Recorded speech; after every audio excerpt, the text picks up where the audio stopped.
I call the meeting to order at 7:07. This is the regular meeting of the Municipal Council of the City of Westmount, held at the City Council Chamber of City Hall on June 2nd, 2026 at 7 p.m. It's actually 7:07. The opening of the meeting, I call the meeting to order, and now we have mayors and councilors' reports. I usually have some comments, so I have some comments here, which I'll start with. Good evening, fellow Westmounters. Bonsoir à toutes et à tous, et merci d'être ici ce soir. 6 months ago, I began this mandate with a clear commitment to focus on the fundamentals, improve services that residents rely on every day, strengthen public safety, invest responsibly in our infrastructure, and make City Hall more transparent and accountable. Je suis heureux de pouvoir vous dire que durant les 6 premiers mois, nous avons commencé à transformer ces engagements en gestes concrets. I will share some examples with you this evening, and you can expect updates every 6 months going forward. On basic services, we have made important changes. Garbage collection has been moved to once a week, and recycling service has been expanded in Holton, Decasson, and Barrett Lanes. We have also improved the way residents receive assistance from the city portal, so questions and requests are being answered more effectively. The permitting process and access to city services remain priorities for us, and the culture inside the administration is beginning to shift towards better service, greater responsiveness, and a stronger commitment to change. Tout aussi important, j'ai rencontré différentes équipes de la ville afin d'écouter leurs idées, de mieux comprendre les défis auxquels elles font face et de partager ma vision d'une administration plus efficace, plus réactive et davantage axée sur les citoyens. I have also ensured that councillors are able to meet with the teams on matters relating to their respective mandates. This open dialogue is essential. It brings elected officials closer to the work being done, helps identify issues earlier, and leads to clearer, more practical action.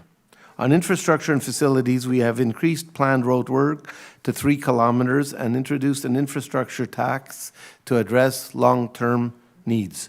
I also ordered a complete review of the city's infrastructure, which is almost complete. We will work with city employees and council to develop a responsible plan going forward, and we will communicate that plan clearly to citizens. Nous étudions également la question du gazon synthétique, and we have new pickleball court in Westmount Park. On public safety, we have acted on concerns around school safety, demonstrations, vandalism, and security in our community. We have appointed a Commissioner of Public Order and strengthened our relationship with the police leadership.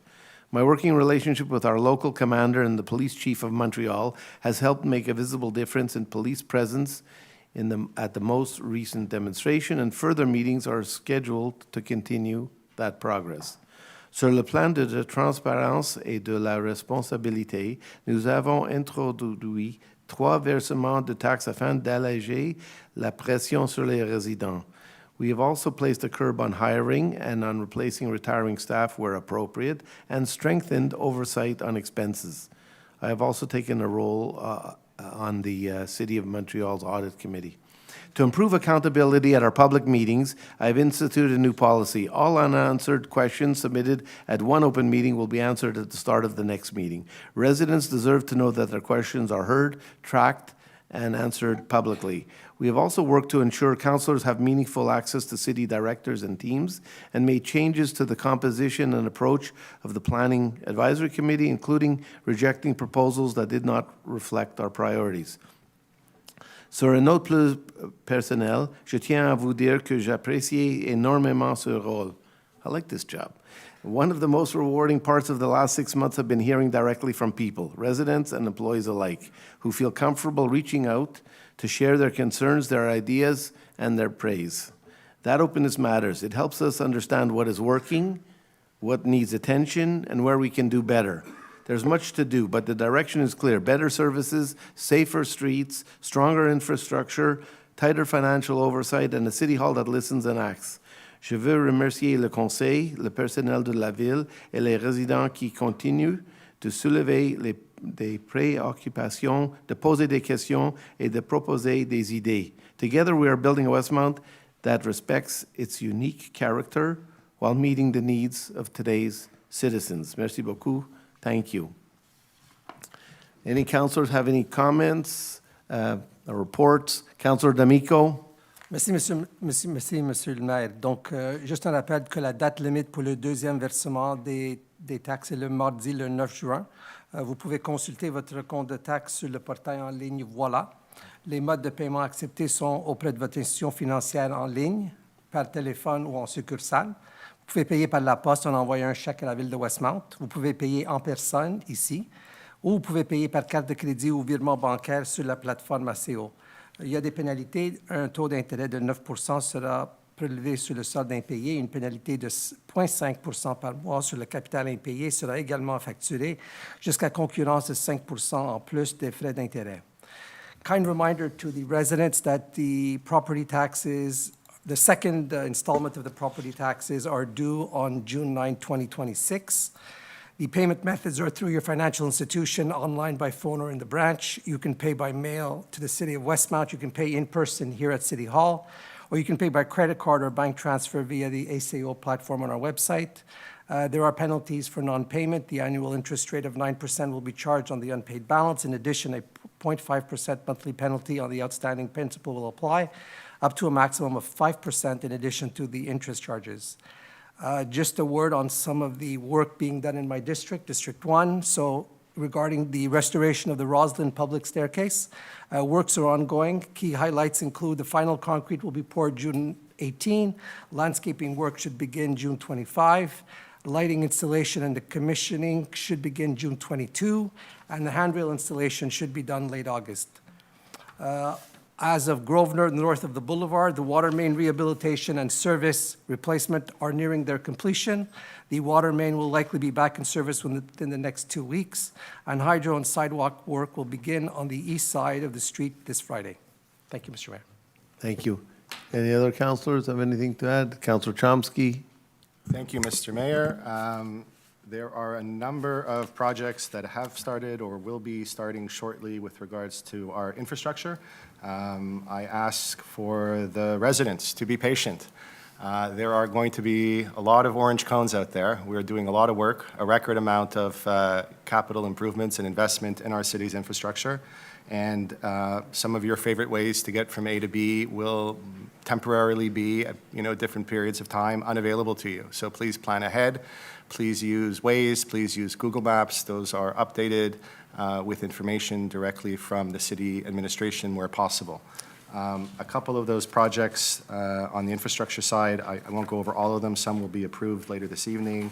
Some are already underway. One I will mention is with regards to potable water, specifically with regards to lead testing for lead being present in your home. We still have places available for this year's lead testing program.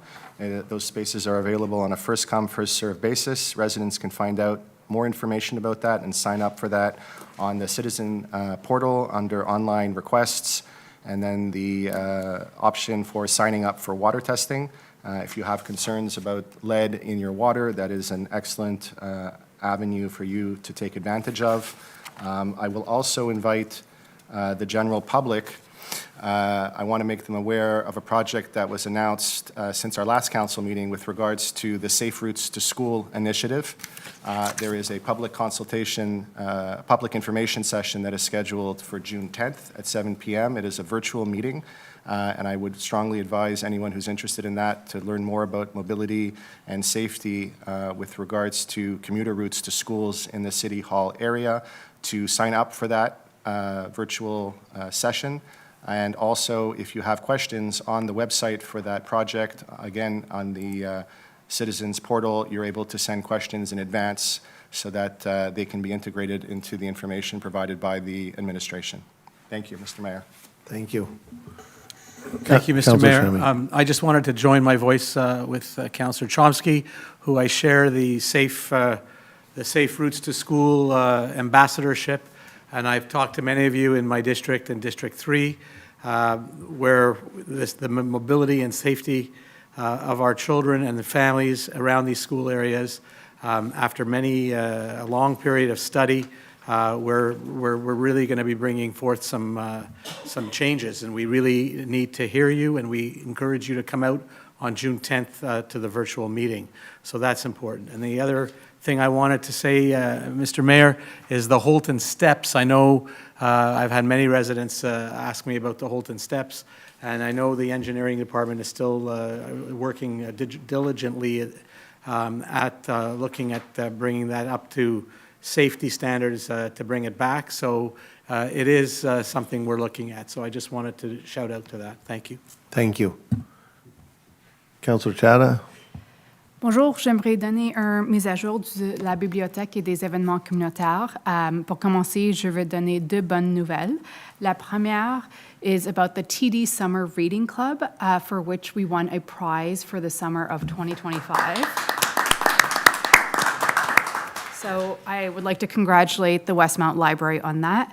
La deuxième, c'est qu'on vient de finir le concours littéraire créatif McIntyre, the McIntyre Creative Writing Competition. Cette année, on avait 1271 étudiants qui ont fait des applications dans cette compétition-là. Et ça a commencé aux premières années jusqu'à secondaire 5. Alors, il y avait beaucoup de participation. Il y avait aussi 89 juges qui ont été des bénévoles. And I would especially like to thank the chief judge, Liz McCallum, for all her work in this competition. We had a number of winners that we celebrated last week, and it was a really beautiful event. Next, I'd like to talk about quelques événements qui vont venir. Le 4 juin, on a un événement en français. C'est le Colette The Solitary Bee. C'est un story walk dans le parc. Un autre événement qui vient, c'est the launch of the TD Summer Reading Club pour les jeunes de 6 à 10 ans, qui commence le 12 juin. Et on a aussi des événements qui font partie du festival Bloomsday Montreal that will take place on June 16th.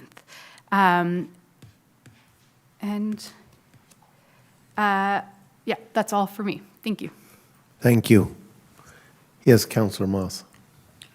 Good evening, everybody. It's nice to see you all here tonight, despite the stuffiness in this room. Thank you. It's always great to have so many people here. It makes it a little bit more lively for us, and it allows us to interact with the citizens whom we serve. So thank you. I have 3 points today. First, Family Day. Who went? It was amazing. Luckily, the weather cooperated. We can't take all the credit, but good job, Dave and your team. Put together a fabulous family day. It was very well attended. So thanks. Keep up the good work. Appreciate it. Second, we had many youth volunteers. Thank you for that. Well, we had people helping all over the place. I regret I can't thank them all, otherwise we'd be here all night. But some people have to go a little bit early, so I was told to keep this short. The second point, last month I gave a shout out to the Canadians because they were doing so well. However, they had a great season, yes, way to go guys, but I think this year the Montréal Victoire stole the show, winning their first championship. Yes, great. In the PWHL, so congratulations to them. It's only the 3rd year that the PWHL has been around, but we're already seeing the effects. It's a proud moment for women's hockey in Quebec and a great source of inspiration for the next generation. Here in Westmount, we're very proud to support women's and girls' hockey programs. I was going to summarize an email here, but in rereading it, I think I'll just read it to you. It's by the sports coordinator, Alyssa Sherrard. She sent me some stats about girls' sports here in Westmount. I've shared the ice with her. I coach. She's also a coach. She used to play for the Stingers, is that right? So she's quite an accomplished athlete on her own. So this is what she has to say about the Westmount girls' programs, and I think it's in large part due to the fact that we now have a professional women's hockey team here in Montreal. So it starts off, hi, Sean. She's very nice. The 2025-2026 season was a great year for girls hockey in Westmount, and a great example of just how much the program has grown over the past few years. This season, we had girls teams from U7 all the way through to U15, giving players of all ages and skill levels the opportunity to learn, develop, and compete. We were especially excited to offer both an A and B team at the U12 and U15 levels, something that wouldn't have been possible without the continued growth of girls hockey in our community. Again, I think thanks to the Montréal Victoire. One of the highlights of the season was our U12A team. Have you heard about their successes? Who had an incredible year and brought home both the regional championship and the provincial championship banners. So kudos to them, yes? Their success reflects the hard work, commitment, and passion shown by the players, coaches, and families throughout the season. While those championships are definitely worth celebrating, the biggest success story is the growth of girls hockey itself.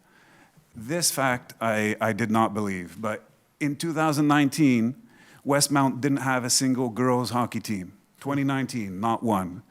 6, 7 years ago. 6, 7, anyone? Fast forward to today, and we have a strong and growing program with teams across multiple age groups and competitive levels, including 11 girls playing at the AA and AAA level. The interest in girls hockey continues to grow every year, and it's exciting to see more and more girls discovering and falling in love with the game. And this is a spoiler that she shared with me, but I think I can share with you.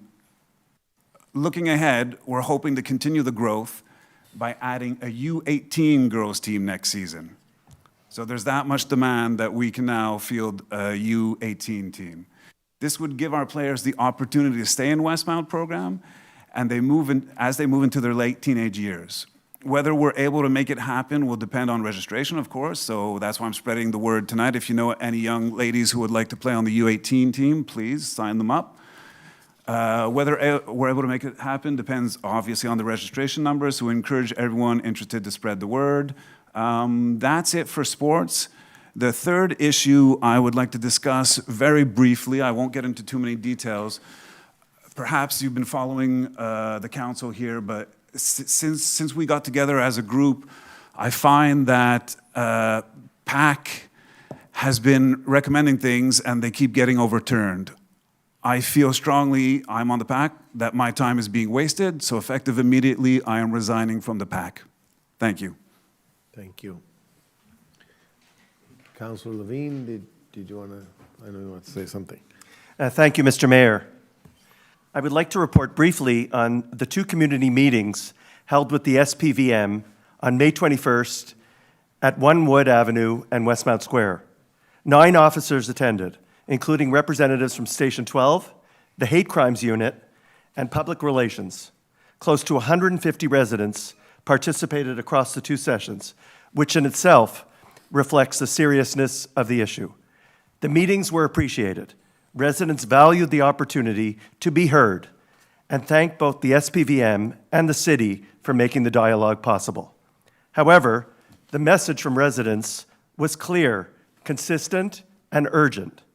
Residents described ongoing disruptions that have materially affected their daily lives. Streets have been blocked, access to homes and garages have been restricted, and demonstrations have continued late into the evening with significant noise. Many residents also expressed frustration that repeated calls to 911 appeared to produce little visible change. There were also concerns about the nature of some of the activities associated with these demonstrations, including smoke bombs, flag burning, amplified noise, and what many residents perceive as an increasingly intimidating atmosphere. Several residents noted that these concerns are not merely historical. Since these meetings took place, Montreal has again witnessed incidents that have generated widespread public concern, including the display of mock hangings at a recent demonstration. That incident was publicly condemned by the Mayor of Montreal as political violence and is now under investigation by the SPVM. At its core, the discussion came down to one question repeatedly raised by residents. Where is the balance between the rights of demonstrators and the rights of those who live in the affected neighborhood? To their credit, the SPVM representatives listened respectfully, answered questions, and committed to maintaining an ongoing dialogue with residents. However, residents left feeling heard, but not yet reassured. There is now a clear expectation that the dialogue will lead to tangible and visible action that restores confidence, fairness, and a sense of normalcy for those who live in the area. Merci, Monsieur le Maire. Thank you. Councillor Aronson. Well, thank you, Mr. Mayor. Hi, everybody. I've got a couple of quick ones for you tonight. From the communications file, very, very happy to announce, although I think many of you already know, that we've made some upgrades to the manner and speed at which you can get detailed information through our website. We've added a little friend. It's an AI-assisted virtual assistant that we've named Antoine, after the original name of the city of Westmount, the Village de Côte-Saint-Antoine. And it takes the form of, the little mascot looks like a raven on our website. It is a virtual assistant that will allow you, when you go to our website, to simply ask your questions in natural language, the way you would a friend, and Antoine will go find the answer for you to make sure that you've got all the information that you need right away without having to click through dozens of menus and try to guess at exactly what it is that someone in the city has called the thing that you are looking for. Obviously, it's a new tool. It'll take some getting used to. So we do want to make sure that you know that AIs can make mistakes. And if you read something on the website through Antoine that doesn't quite make sense, try asking a second time, or don't take it with a grain of salt. It's a tool, but we all have to use our critical thinking as well. As we move forward with the tool, Antoine will get smarter and smarter, and we'll get better and better at making sure to deliver quick, comprehensive information to you whenever you need it. But we are very happy to make that addition now. And I encourage you all to go online and try it out, see if it works for you. Obviously, Antoine is not the only way to get information from the city. Westmount Assistance is still there for you at our general phone number. You can also send us an email at assistance@westmount.org, or of course, reach out to your friendly city councilors. We're happy to help you find whatever it is that you need. On another front, from the parks, well, and the green spaces in general, I can't believe it, but it's already June, which means that no mow May is no more. But I did want to thank all of those who participated this year in letting their gardens and their lawns grow a bit wild during the time of May, so that all of our pollinators could get the best chance that we give them the best chance they can to grow strong and to spread beautiful flowers throughout our city, and to make sure our ecosystem and biodiversity stay strong. So as we move forward through the summer, if you've decided that, you know, the wild look kind of works for you, there's no reason that you have to go out there and mow today. And on that note, as we all are enjoying the parks a lot more in the summers, you may notice that the garbage cans get filled very quickly. Now, our public works teams do empty them regularly, despite the fact that every time I pass one, I go, oh, gee, this thing is really full. Well, we've been reassured, and we do know they are emptied on a regular schedule. So what we are seeing here is a lot of us are taking a lot of things with us to the park and then throwing them away in our public bins. Now, obviously, that's what they're there for. But I'd ask all of us, just as we were thinking about how to best use this common resource together in May by not mowing, to think about what you're going to bring with you to the park that you're going to need to throw away, and try to think about what we might be able to do collectively to put less trash into the system so less of it ends up in our recycling and landfill programs through the public bins. That will help to make sure that those garbage cans don't get overflowing and disgusting, and are reserved for things you really, really cannot take with you, that you didn't need to bring to the park in the first place, or that you did need to bring to the park in the first place, and that you really can't take home with you. But as we used to say when we were camping, if you can pack it in, you can pack it out. So please do, if we all work together, we can help lighten that load. And that's everything I've got from my report today. Thank Mr. you. Mayor. Thank you very much. Councillor Kids, she can't talk. Nothing personal. She's not feeling great. Thank you. Okay. We go to the first question period, but before that, wait. I always answer questions from the last meeting. So unanswered, those questions that were unanswered, we investigate and we have a response. So the first question I have here is from John Stewart and Frank Philpott on Claremont Avenue, having to do with the trees. There were trees on a project at 500 Claremont, which were taken down. The trees were located on, the answer is that the trees were located on private property, not city property. The property in question is what we refer to as a living succession. The city did cut down the trees as they were deemed to be dangerous. Another question I have is concerning the same property, 500 Claremont. It's a new apartment building renovated, and it's from Frank Philpott and Steve Brower of Claremont. And the question is, why was a permit given to build this new structure, as seen in the previous slide? So I think they're referring to there's a structure at the part of the building towards the back, if you're on or on the side of Claremont, and it's a party room or a meeting room for the residents. And I can't say anything more. If anybody wants more information, you'd have to fill out an access for information request. But obviously our permitting department looked at all the rules and the regulations, and that permit was accepted. It's before this administration, of course. Another question I have here from Mark Brian de Lavigne concerning the closed stairs between Mount Pleasant and de Lavigne.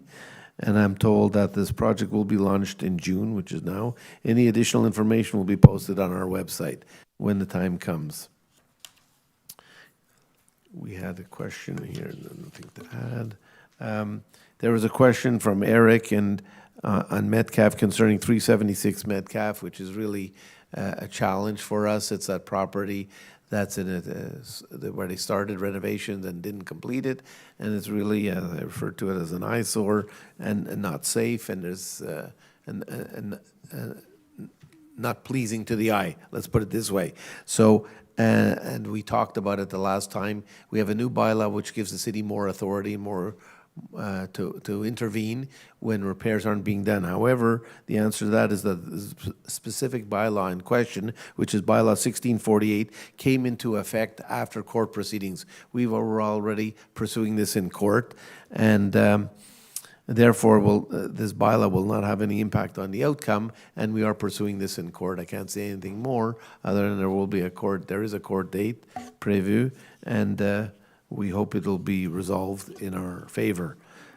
Judith Philpott on Claremont, again on the property at 500 Claremont, asked about if there's an issue with parking as residents go in and out of the building.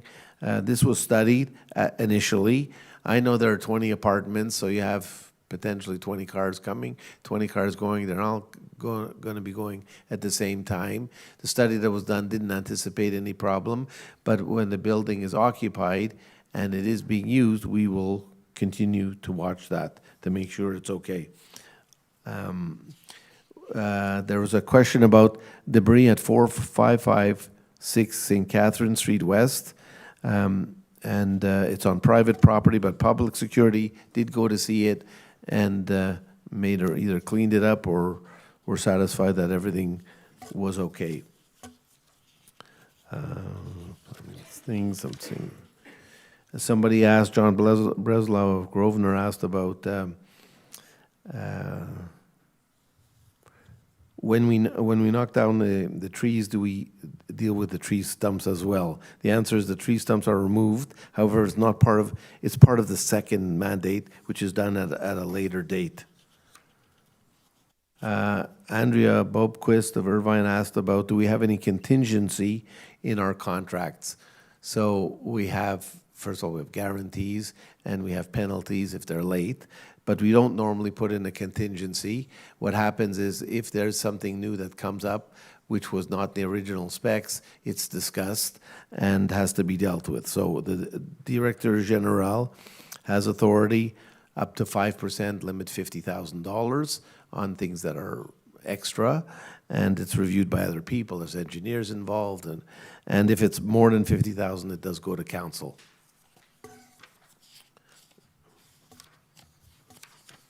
Okay, I think that's it, so I call question.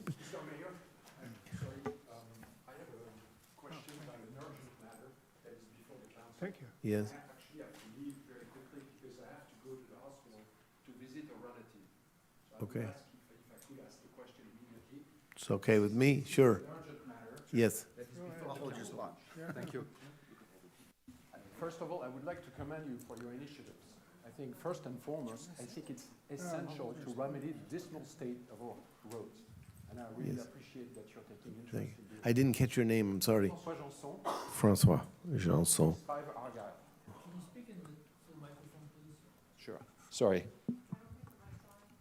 Is it on? Yes, it's on, it's on. Thank you.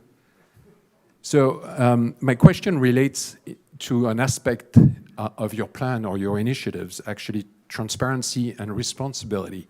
And in fact, in particular, it relates to a matter, the Safe Route project, which in my opinion doesn't at all meet your standards. The reason really is that the residents of Argyle discovered this matter last week, and I feel they've been taken entirely by surprise, and there was no consultation, no serious consultation made of the residents. Yes, there was a survey done in 2023, but the survey was very general. I looked at the survey myself, actually. I even ran it to AI. I mean, the conclusion was terrible. So I really respectfully submit that if the council wants to ensure transparency and accountability, it ought to actually act on the basis of more serious material. Apparently, there may be some. We haven't seen them. I know there is an information session on June 10th. Yes, there is. But this session, in fact, is just informative. And this is actually, I understand, since the project would be implemented in July, the last opportunity that the residents have to engage their elected officials on a matter that affects their everyday lives. So we, in order to understand the residents' feeling about this project, we organized a consultation. I spent my weekend with others to go door to door and talk to people to understand how they felt about it. This is something they discovered 3 days ago. Do you have a specific Yes, question? I do, because without the context, the question makes no sense. Okay. Okay, and so basically we have 85% of the people we spoke to on the street who oppose this project. So my question is very simple. Why has the city deemed appropriate to publish this project without specifically consulting with the residents who are also taxpayers? Yeah. And I have a subsidiary question. Have we not learned anything from the fiasco that happened last year with Claremont or 2 years ago? It feels to me as an observer and an interested citizen that nothing has been learned. No post-mortem has been done. No lessons have been made. So we got organized. We have out of many questions that those residents have asked, we selected 9. I have asked the first one. Okay. Why has there been no consultation? And I would make a respectful request that we be allowed to ask each of ourselves, of our group, a question one after the other for the comprehension of this audience, and I think for the order of the proceedings. So let me answer you the best way I can.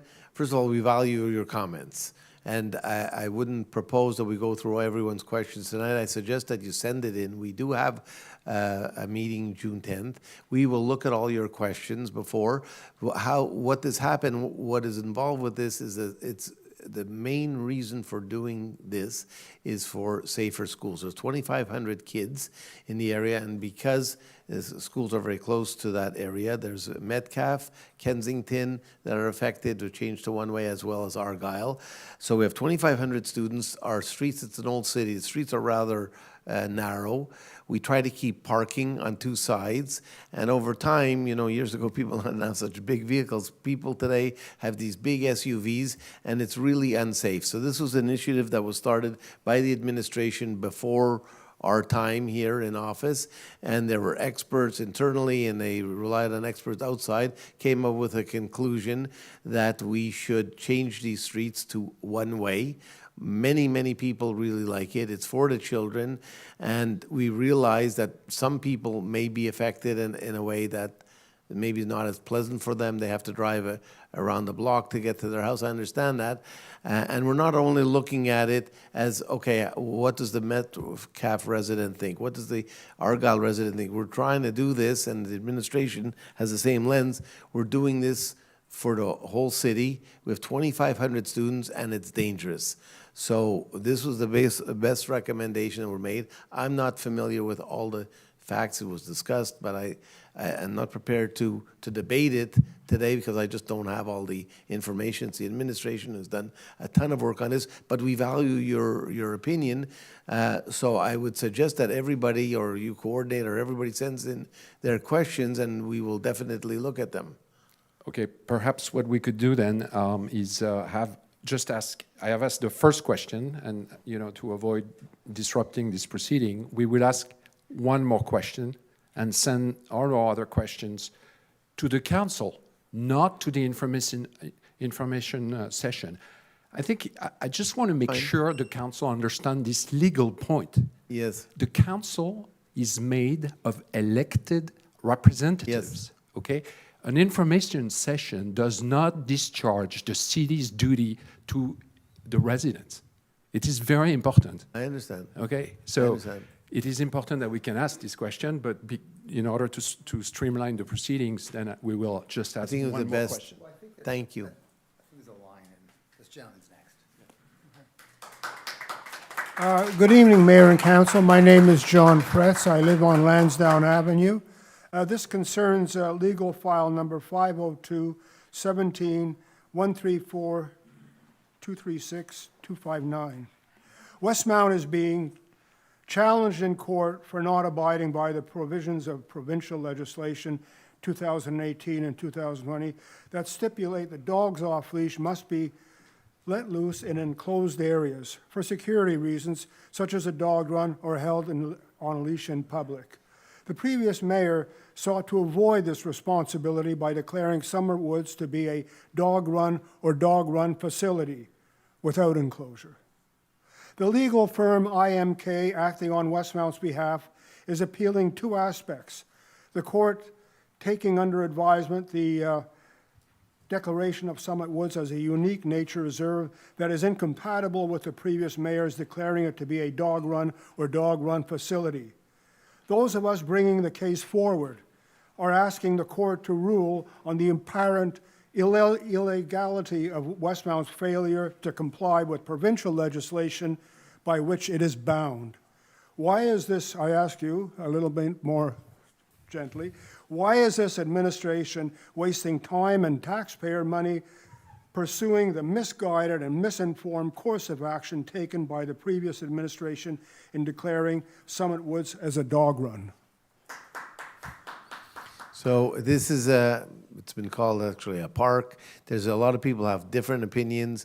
Some have very strong feelings. Some feel that you should never allow dogs off leash. Others said there should be dogs on leash all the time. So there's a court case. I can't comment on it. We'll see what happens with this court case. This whole issue predates me and our administration, so I can't really add anything further to this. And I hear what you have to say, and there's a lot of people who agree with you, and there's a lot of people who have the opposite opinion. So I guess we'll have to wait to see what the courts rule. Thank you. Summit Woods as a nature reserve is not sort of up to opinion. It is unique, and there are many, not Yes. just experts. So, you know, there's that aspect to it. And I'd just like to say, dog owners get it for 5.5 months from November to mid-April without hindrance. You go up there, 2 dogs slam into your knees, and you ask the owner to take control, and they say, well, why don't you go somewhere else? Well, Summit Woods is not you That know, that shouldn't be. it's not a club for dog owners, it's for That everybody. That shouldn't be, and there's public security there, and they Well, you know, try they're to keep not the often peace. there, and I love public security, but, you know, it just is not working that well. Thank you. Thank you. Hi, Jeremy Odland. I live on Roslyn Avenue. It's my first time here. First of all, thank you for reminding me to pay my taxes. I needed that. I'd forgotten. And with that in mind, I know. So now I know. And I've always felt like I get very good value for my taxes. And I'm here on a specific issue with respect to that. My son, first of all, I am a volunteer soccer coach in Westmount. I've done this for about 12 years, and my son is an outstanding soccer player and an avid soccer player. Plays with multiple teams across the city. And 2 weeks ago, he broke his foot playing soccer on our fields. And I'm joined actually by his doctor. Yes, we've met. And I can assure you he's not a klutz. Although I may be as I bailed my bike on the way here. So my question is this. There was $4 million appropriated to fund and put in a turf field for the soccer players. And I know this has been a long topic in this room, in this city. But what's happened to the $4 million? And I understand that there was a plan to be built at Marianopolis. There's some change over there, but they're ready to go. So I asked this audience, can we finally put a shovel in the ground? Yeah, we'd like that. So I'd like if you that ask answer. everybody on council, many of us ran promising that we should have an artificial turf. Why not? I mean, years ago, it was not liked by people in Westmount, perhaps because it wasn't environmentally friendly, but there are new products today, it's much better. I'm told every community has one, we should have one, why shouldn't we? And many of us believe that, and the council agrees with this and has asked the administration to pursue this. So in terms of the $4 million, I don't know if there was actually $4 million set aside, I don't believe there was. It was an estimate or something like that at the time, and things didn't work out with Marianopolis. I don't know why, it's a long story perhaps, but I know we've given direction to our administration and they are having the discussions with Marianopolis. Marianopolis is going through some changes. They have a temporary director general, a person in charge, and a new one, a permanent one, supposed to be in place shortly. And we're having, they told us that they have to wait till somebody's in place, and we will pursue that.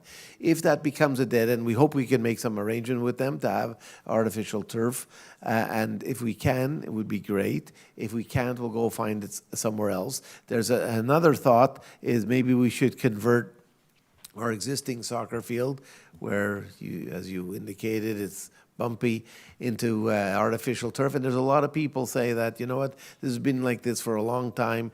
It's ours. Don't do that. Don't change it, but add a second soccer field, the artificial one. What about the WAG? That was on the table. I don't know. We'll be that. I think That'll the be looked addition at. of an extra I know field we've would asked be the administration a to great look idea. into it. Yeah, We but would with all due ideally. respect, I was here 3 months ago. Yes. I was told. Yes. I have been here many, many times. This So- has been going on for 15 years. Can I just finish? In response to Councillor Moss, I think the Victoire are fantastic.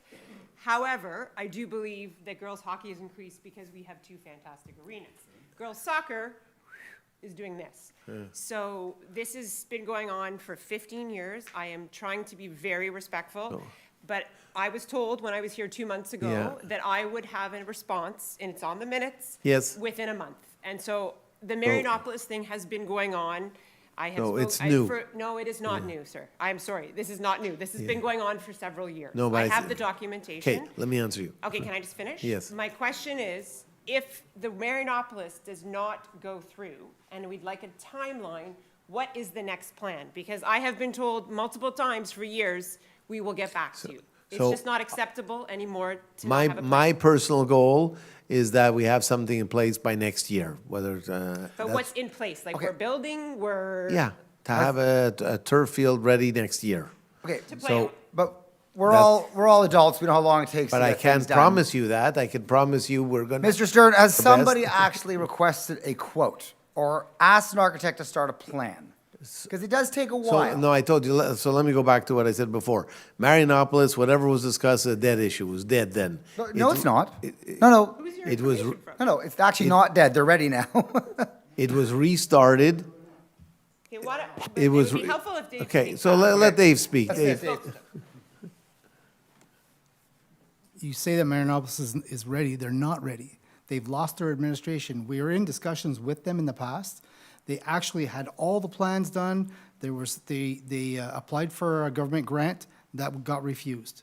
So once that got refused, and then there's other things that they have to go through. We have to look at the land, the trees that have to come down, all different kinds of aspects. And it kind of just faded off. They just stopped talking to us, and then the administration left. Their top three, the director general, the director of the school, and the director of finance all left the school. So now they don't have anybody to discuss it. So I went personally, I had a meeting with them about 3 weeks ago, a month ago, with the interim director of the school, who's only interim, and they're very open to continuing discussions.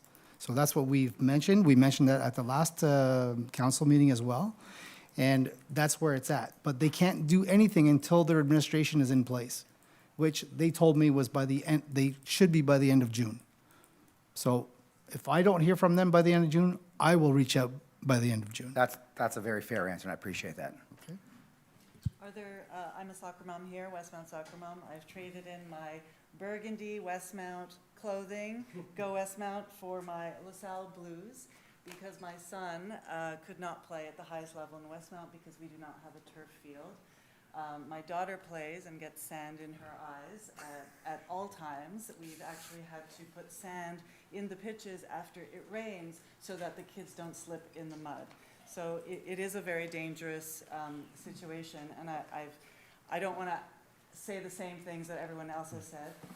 I don't want to say the same thing that everyone else has said, but my question is, in the event that Plan A doesn't pan out, what's Plan B and what's Plan C? And what is the expected timeline? What are the obstacles? Realistically, what are the obstacles and what is the expected timeline? How can we be kept informed rather than coming to council and using up everyone's time? Is there like a hotline that we can reach out and become informed for the soccer turf project in No, Westmount? rest assured, first of all, this is important. I've told you this is important for us. We believe in it. I believe personally, and I've said this many times, Westmount is the greatest, should have the best of everything. And part of that is having artificial turf. If everybody has it, why shouldn't we? So if this doesn't work out, there will be, we'll be looking at other things. I don't think the administration is ready at this point to discuss other alternatives unless there's other information. No. We'd be But happy to we help. know. There's a group of parents. Let's see what that happens. can help with this initiative. We welcome We'd be happy that. to invest our time. My name is Helen Athanasiadis, for the record, Westmount resident. I'd be happy to help, to research. Rest assured, this is important to us. We're pursuing Marianopolis. We should know relatively soon, it sounds like, as soon as they have their people in place, if they're interested, which we believe they are, and how we can pursue this in a relatively quickly It did also fashion. make global news, just so you know. Yes. So Okay. the news is out that we're the only I know. in the whole city and off the city that does not have a turf field. And Shouldn't be. soccer is Shouldn't the be. fastest growing sport among young families and would service about 27%. We're on your side. We agree with you. All of us agree with you. 27% of your international population that has moved to Westmount in the past decade. Wow. So thank you. It's on our, high on our radar. We'll get it done. Thank you. We'll be back.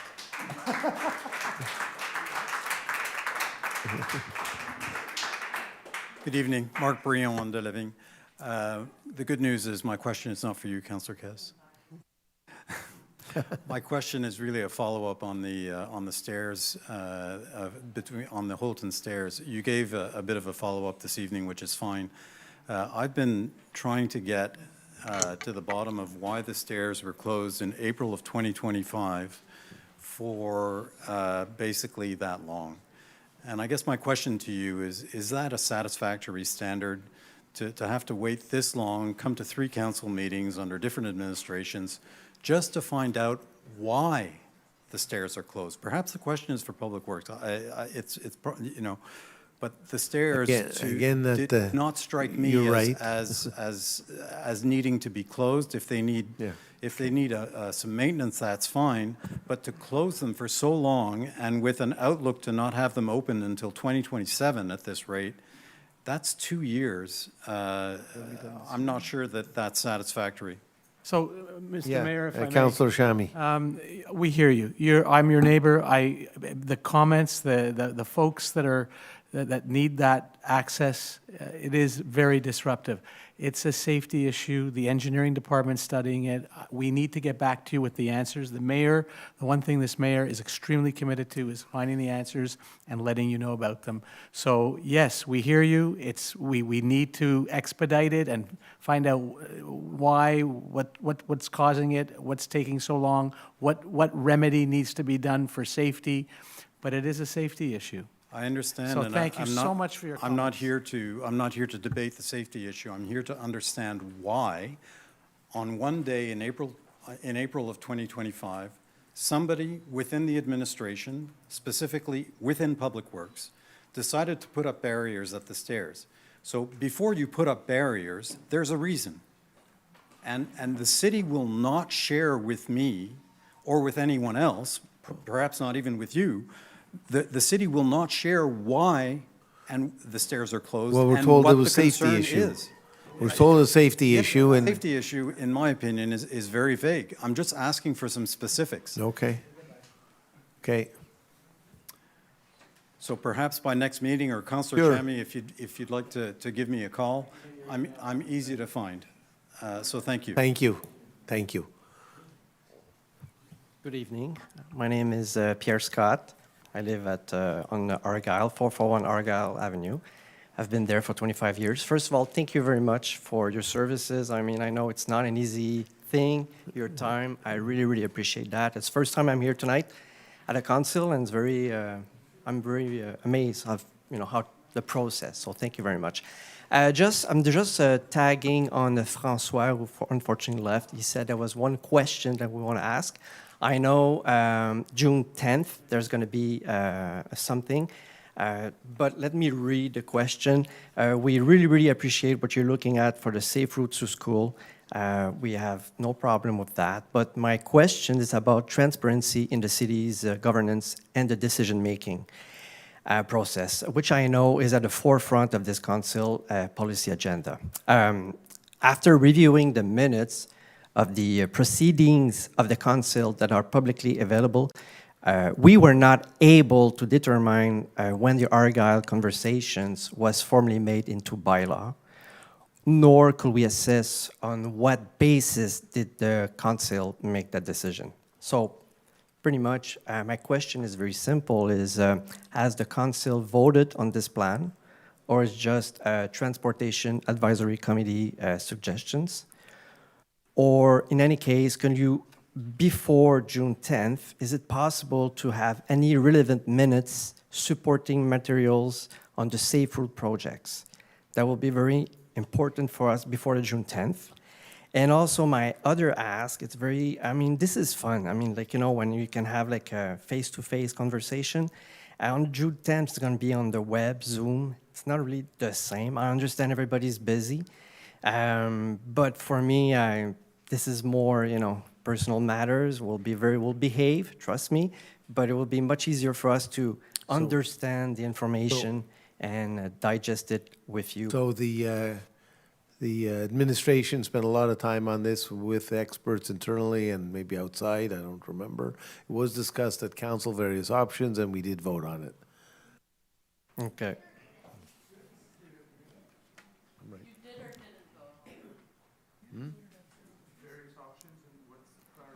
We didn't vote on it? We gave direction to the administration. But did you vote for it? Was it like in the minutes? Voted was on it. Yeah, I'll double check, but yes. Yeah. Oh, that's right. Anyway, we'll get back to you on that. So please, because by June 10th... But any we just questions, need- we ask people, send in your questions, and we Yes. will look at them. Thank you. I understand. By the same token, we would like to understand how the decision was made. You did a lot of studies. I agree. I appreciate that. But part of those studies, there was no survey to the residents. And, okay, well, it's interesting. Anyway, show it, Please send us everything that you have by June 10th, please. Sure. Thank you. Thank you. Yeah, we should send them that. Good evening, Mayor Stern. My name is Mario Lecaldare. I'm at 308 Grosvenor. I'm here this evening with 6 other residents from Grosvenor Avenue as well as de Maisonneuve. And I believe a number of residents have sent in questions early today, and I'm sure you'll be able to address them later on during the meeting. But as you may know, we have an office building which is abutting on our properties here on Grosvenor, on the Maisonneuve, on St. Catherine, on Victoria. The HVAC system of the building at 245 Victoria, owned by the Shapiro Group, has malfunctioned. It needs to be replaced. And what the Shapiro Group has done is they've installed 2 industrial-sized HVAC systems in the parking lot outside. And this HVAC system has been operating now for the last 30 days. A number of complaints have been filed with the city. And I understand, I'm not sure if the city has actually gone out, but they are in clear contravention of city bylaws with respect to maximum sound pressure levels, decibel levels. They are in clear contravention of the operating times. These things initially ran 7 days, and they still run 7 days a week, 24 hours a day, blaring out a constant noise.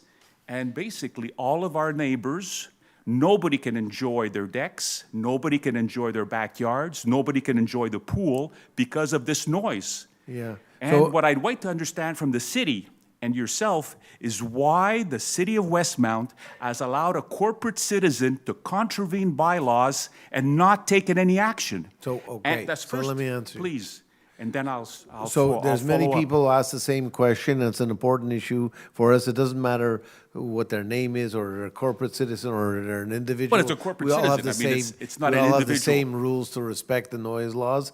So there's been a lot of interaction and inspection by our people.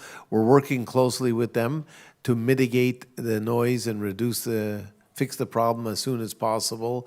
And I can't go into more details than that, but it's an important point. We realize they're making a lot of noise, and they realize it too, and we're trying to solve that problem. We're with them. Our administration is working with the owner of the building to solve the problem as soon as we can. Okay, what I fail to understand is why 30 days has elapsed, why we've sent in complaints, filed formal complaints, and nobody has replied to us, except, and I will point out, the only person who's actually shown, respect and interaction is our councillor, Sean Moss.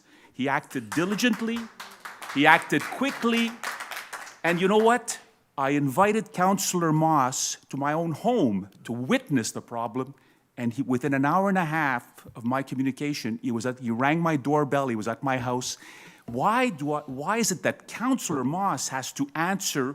I didn't know that Councillor Moss is the one who's responsible here for public or the urban planning, but he's the only person that provided feedback. He's the only person that answered us. It is the only person, because visibly when we contact the 245, well, you know how we get treated.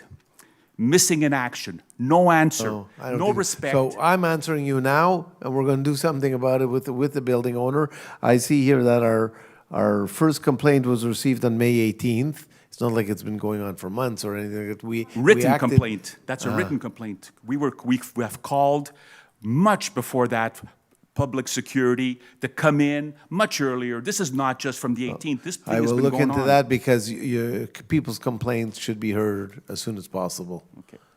One follow-up question. I understand that, again, from Councillor Moss, who provided an answer from the corporate citizen, that they are supposed to address the problem tomorrow and have it finished by Thursday.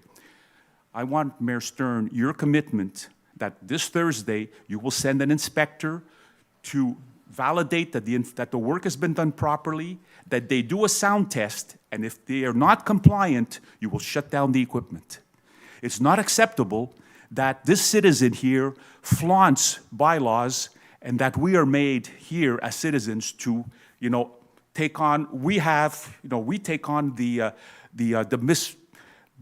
They cause the problem, and we suffer the consequences. All I want is your commitment to send an inspector, make sure that the work has been done properly. They're supposed to put in a sound barrier. Hopefully that works, but check the decibel levels, and if they do not respect it, shut them down. Please. We deserve peace and quiet. To be peace and quiet. I agree with you. Is there anything else? Mr. Lapointe, is there anything else?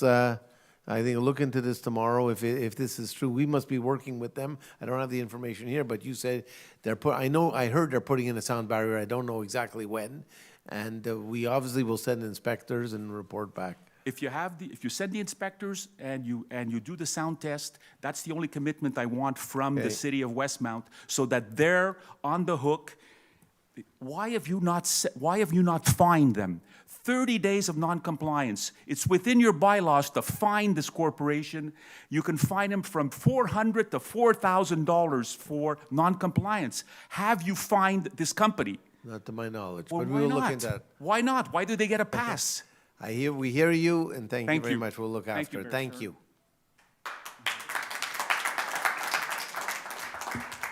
Monsieur le maire, bonsoir. Bonsoir. Mon nom est Jacques Beauregard. J'habite depuis 41 ans le 302 de l'avenue Grosvenor. Nous essayons de rendre le plus de C'est la services même possible. situation? Je voudrais juste préciser davantage, je suis celui qui a écrit les premières lettres et Merci. qui est aussi rapporté clairement que Groupe Shapiro, à notre endroit, dans un quartier, dans un bloc qui est entièrement résidentiel, sauf pour 2 propriétés, un poseur de pneus et le 245 Victoria. Ce que j'ai été en même de constater, c'est que depuis que ce groupe Shapiro est là, à au moins 3 reprises, nous avons perdu l'été complet pour des travaux qu'ils faisaient dans l'édifice et ils se servaient de l'arrière qu'ils utilisent comme du stationnement. Mais ça donne dans nos cours à nous. Le résultat, il n'y a plus présentement, avec le bruit à 75 décibels, c'est contraire au règlement 1387 parce que c'est du lundi au dimanche et ça recommence. Même la fête du roi, le 18 mai, ça a marché toute la journée. OK. Monsieur, j'ai bien compris. C'est très important pour nous. Nous allons régler ça avec le... C'est le parfait. propriétaire. Mais je veux juste que vous sachiez que ce ne sont pas des gens dont on peut croire la parole, parce qu'ils ont raconté des choses à des fonctionnaires, ils ont raconté autre chose à M. Moss, OK. et c'est constant. Et depuis 20 ans, et plus de 20 ans, nous avons 3 cas. Ils ont refait le garage au sous-sol, ils ont refait le stationnement à l'arrière, et cet été, ils ont décidé qu'ils nous enlevaient l'été et ils s'en contrefichent. Ils s'en balancent. C'est pour ça que moi, je trouve que ce sont des voyous. Ça peut être des gens de 70 ans, mais leur conduite ne respecte pas Merci. le On va- formulaire du bon voisin, la brochure que vous avez publiée. OK. De J'ai grâce, bien- faites quelque chose. Monsieur le maire, je comprends ce que vous vivez. J'ai moi-même été maire, j'ai eu un conseil, et le jour où on m'a assermenté, le directeur général m'a remis sa démission, puis il est parti. Alors, je comprends ce que vous J'ai vivez bien quand compris, vous avez des monsieur. chefs de service Merci. qui ne sont pas là. On va régler Je ça. sympathise. Merci. Je comprends.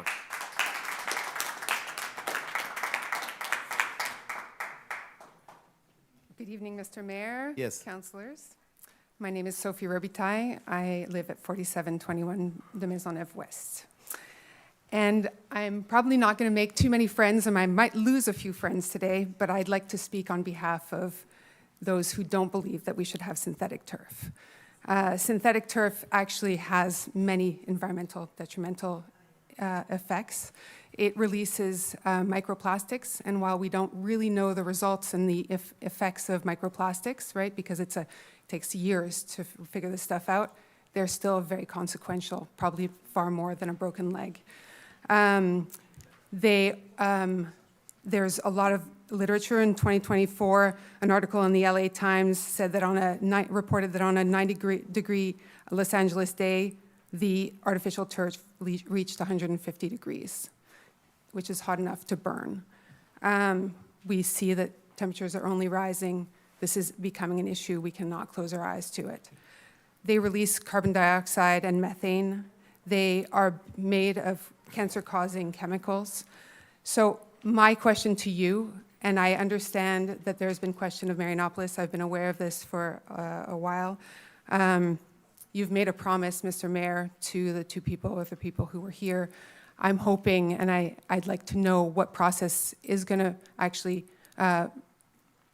happen to lead to this decision, because it's not as simple as having the best turf, because our health is far more important. Yes, I agree with you.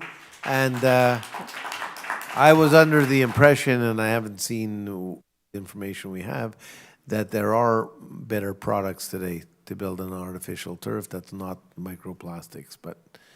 They're made of plastic. Okay, I'll They're have all to made look of into that.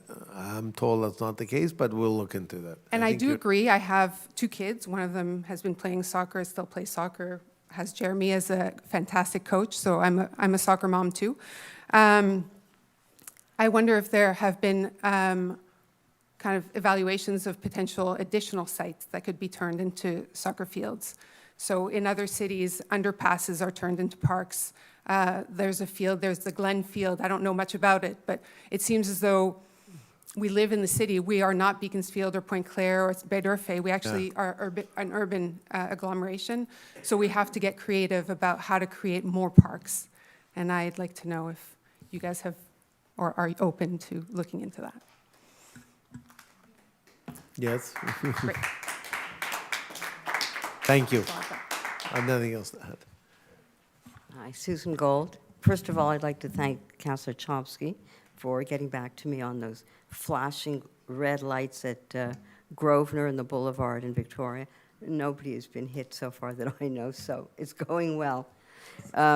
This week I received a newsletter from Les Amis de la Montagne.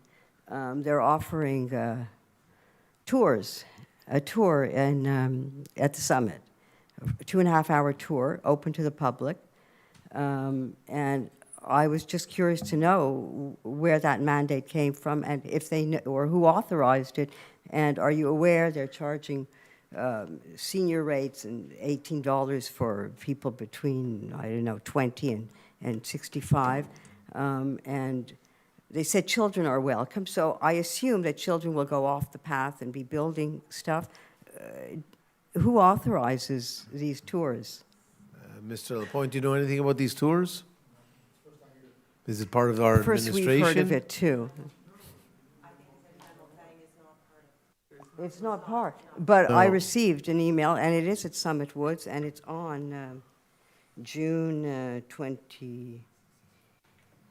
Sorry, I can't see because I can't see. I don't know. We'll look into it, but June, we're not yeah, we're not 2.5 aware that it's hours. part of the city of Westmount. It's not, but they're giving a tour. I can't see because I have a bad eye now. I guess it's but space in open to the June. public, and somebody's Open to the enterprising public. giving out tours. Copy. Okay, please do. Okay, thank you. Thank you. Hello, Mr. Mayor. Hi. My name is Anne-Marie Turcotte. I'm at 466 Argyle, so nothing new here. I follow with my neighbors on the street situation. My question relates, I'll keep very short, and I'll reiterate the question formally to the, as I should. Has Selwyn House been asked to do their part? I understand there are 2,500 kids for 3 schools. International is mostly high school. Most of them take the bus and metro. Akiva is a little school off on Melcalfe, grade school. And Selwyn is the largest school. For many, many years, my kids attended the study, so I know that this system of guarding and having staff at school that takes the kids out, the parents don't come out of their cars. It's not a social in the morning. And I live on Argyle, I see the social. It's very disturbing, and now we become the victims of a situation where the school has not been seriously questioned and seriously put to the test when it comes to the drop-off management in the morning and in the afternoon. So it's a serious question, and I think the bulk of the problem stems from Selwyn House. Well, I know our administration works with the schools. That school in particular. And that school in particular. I was there at a meeting in which we discussed But they the don't. It's a proposed bit of a changes. free-for-all. They don't have staff. They don't really take care of the drop-off and the pickup. And I see the parents leaving their cars and chit-chatting and then double parking. It's a free-for-all. So I think the problem really stems from Selwyn House. Okay, We will look deal into with that. We Thank will you. look into it further. Thank you. But yes. Thank you. Good evening, Council and Mr. Mayor. My name is Sharifa van Gelderen. I'm also a resident on Argyle. I live on 470 and 472. May I add, I have 4 kids. 2 of my sons attend Selwyn House. I walk them down. I see the mess every day. So my question is about the traffic flow because I have 4 drop-offs. So a basic question that the city has not publicly answered yet. If Argyle becomes one-way southbound, northbound traffic currently using Argyle has to go somewhere else. Côte Saint-Antoine is already one-way westbound. Kensington and Metcalfe are also under consideration as part of the same project. If multiple streets are reconfigured simultaneously, the cumulative effect of the remaining two-way streets could be substantial. And yet no modeling has been made public. This is not a hypothetical concern. It's a standard question in any responsible road reconfiguration study. Traffic removed from one street does not disappear, it moves. The residents on the impacted streets deserve to know what is coming. So my question is, can you confirm which street will be impacted by the Argyle reconfiguration? Is Clark going to be also one-way? Northbound to reroute traffic. Has any modeling been done to show where traffic displaced from Argyle will go? And have the residents of the neighboring streets been informed that they may absorb all the traffic? It's a mess in the morning. So I'm very happy that something is going to be done, but it is messy. Yeah. So I don't have answers to those questions. I don't know if anyone here wants to answer any of them or come to the June 10th meeting. I know it was studied. We have traffic people who look at the impact of changing it, going one way, going the other way, and where the traffic's going to go. I just don't have that answer with me. It's also extremely slippery. Like, I can't even access my driveway in the winter if I drive down. People block everything. I mean, I know that something needs to be done, so I'm very happy because it's dangerous. I have 2 kids there. It's safer to go from two-way traffic to one-way. Yeah, but like we also had, like they used to attend Miss Vicky. There was a sign over there that people could not access the street at certain times. Have anybody looked into that? Maybe we should do that. It's dangerous. Okay, we have a note of that. Thank you. We're gonna have to stop it soon. Hi, my name is Cheryl Costin. I live at 509 Argyle. Sorry, but I will conclude here. You've heard from many of us on the street. I would, in keeping with its stated desire to foster greater transparency and accountability in your decision-making process, could the council pause the July 26th implementation of the Argyle Avenue one-way? Has there already been a proper traffic engineering report study? And if it has, can it be made public? Because I see that it's coming soon on the website. Could you consult with us meaningfully before any decision is made or organize a round table with stakeholders before anything is made? I would suggest you come to the June meeting and again. Yes, it's not a meeting in person. Maybe it's not very inviting. the answers are already there. No, they're not. I don't know. And you know, when something like that is done, they consider the bigger issues, how to keep the kids safe. And they ask people, they may not have asked only people who live in Argyle. It's a citywide issue, security for the children. But come to the meeting. And if I had more answers, I would give them to you. I know, I understand. I just want to put myself on record to ask if it could be paused until the meeting, until we've had access to documentation. I just don't want, again, I want to repeat what François said earlier, that I sort of have a little bit of faith lost in what happened with Claremont. So we would like to be consulted if possible. Thank you. Thank you. I hear you. Thank you.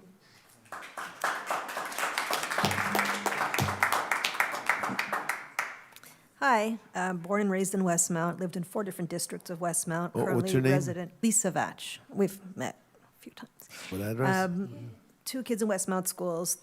If the problem is safe schools, then why does the solution require a blanket prohibition far outside of the hours of actual school pickup and school drop-off? Surely a sign prohibiting left or right turns during school drop-off hours would be a much more palatable solution than suddenly just changing the direction of 3 or 4, I don't know how many streets are actually going to be affected in the end. I know you've announced Metcalfe, Kensington, and Argyle. People suspect Montrose might be next or other areas, but it doesn't seem to me like there's any problem whatsoever outside of school pickup and drop-off hours, maybe when there's a big event at the school. So a blanket prohibition seems kind of unconstitutional to me, but also just seems like a huge bomb on a problem that isn't existing I outside know of those that was hours. looked at. Again, I don't have the answer. Come to the June meeting and your questions will be answered. All right, and I'm also concerned that it's going to create more traffic in front of Selwyn House rather than less because of the directions that the streets will be changed into, which creates more of a safety issue rather than less. Just common sense suggesting that if you can only go down Kensington, then you have to kind of go onto Côte St. Antoine some other way, and then down, and doesn't it just create more traffic in front of Selwyn House? Or is that whole chunk of Argyle going to be one way from Sherbrooke up, in which case, how does anyone get, because with Côte St. Antoine being one direction? I don't know, but come to the meeting and we'll have answers. Yes, I'd like to make a comment, just so you know, this whole project has been 2 years in the making, and we've been working with 2 traffic consultant firms, external. How many of them live around here? Studied but they studied it for 2 years. So How many of them are taxpayers in this district?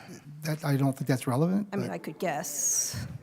I'm just providing information. I understand. I think that a big problem here was the lack of consultation, and it's been 2 years, but we've only heard about it last week. I mean, I heard about it last week for the first time. I don't know when everybody else heard about it, but if you're telling us it's been 2 years, like I'm shocked. There was a survey that was sent out in 2023 to all residents in the area.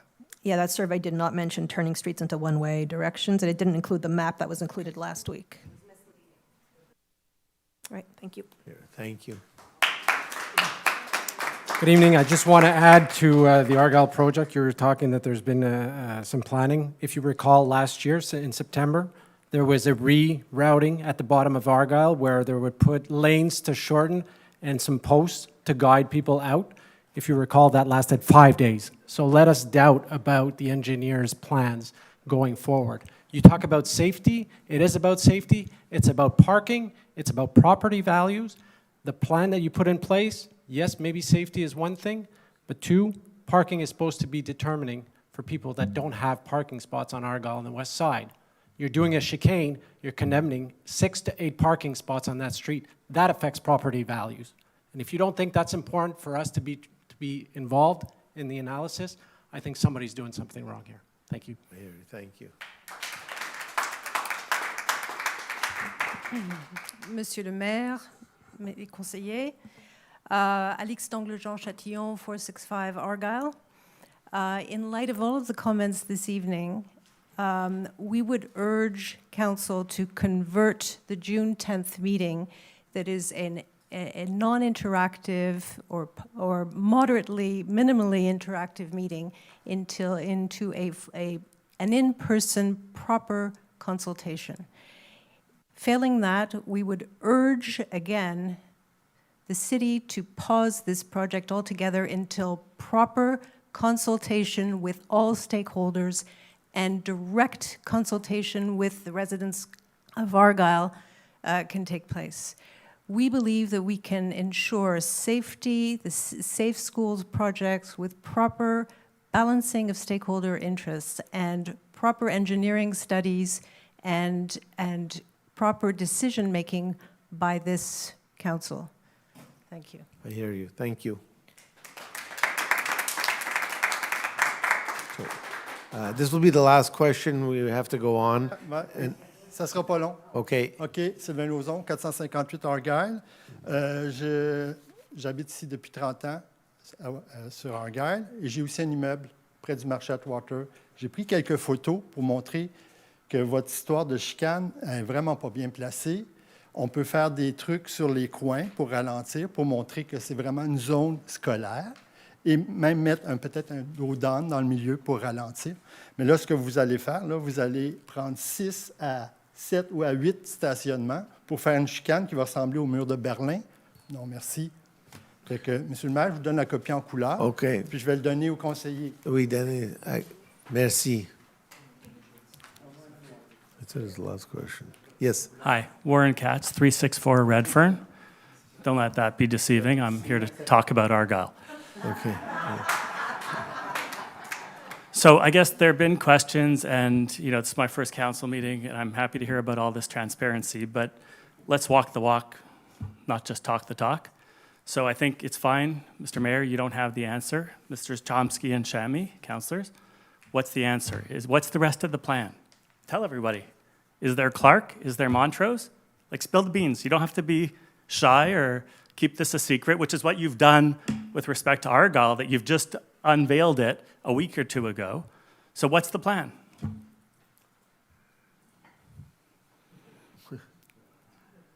Answer? So the answer The entire is- plan. Everything that you plan to do, put it on the table. The answer to your question is, come to the June 10th meeting. No. Mr. Mayor, transparency. Let him talk, Have your let him councilman, talk. no. Talking, A talking. one-way meeting on Zoom where you could email in your questions is not the same forum as a back-and-forth discussion where he's going to answer something that's non-responsive and I can't respond. So let's have it. John, what's the answer? What other streets do you plan on impacting? So the plan belongs to the administration. The council has reviewed the plan that they have proposed in the fall of 2026, 2027. There's no minutes on it, There's no minutes on. on approving any plan. So at the general committee and at the February 3rd meeting of this council, we adopted unanimously the plan. There's no minutes of that, Mr. Mayor. So I'm not going to engage in a back and forth. I'm happy to speak to you Now I after, understand why you want the but I June want to 10th meeting. answer. So What's the plan? You're answering in generalities. What is the plan, Mr. Mayor? You keep talking about transparency. Have your councilman answer the question. There's Metcalf, Kensington, and That's currently. Argyle.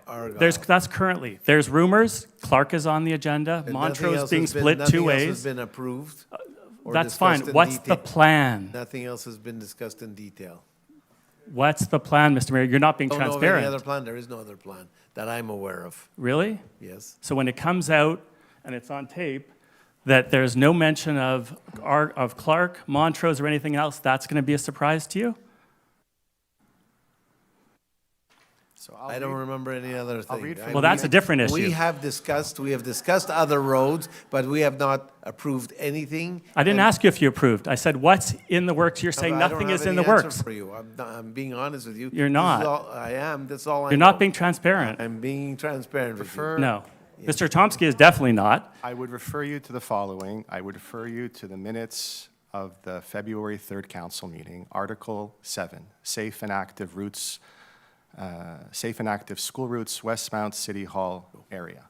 Whereas council expressed an ongoing commitment to improve road safety in and around school zones, whereas council adopted the capital works budget on January 13th, and whereas the Safe and Active Routes School project under the Federation of Canadian Municipalities Green Municipal Fund, it goes on, I'll allow you to read that phase 2 of the project, which is from 2026 to 2028, which will allow the city to implement, monitor, refine the proposed measures and integrate them for future capital reconstruction projects. And it was carried unanimously by this council. So that's your answer. That says what? that within the plan that belongs to the city, that's the answer that I have for you at this time. You're welcome to participate. But nobody could have read that and understood that there were any changes coming to any streets, and no one still can.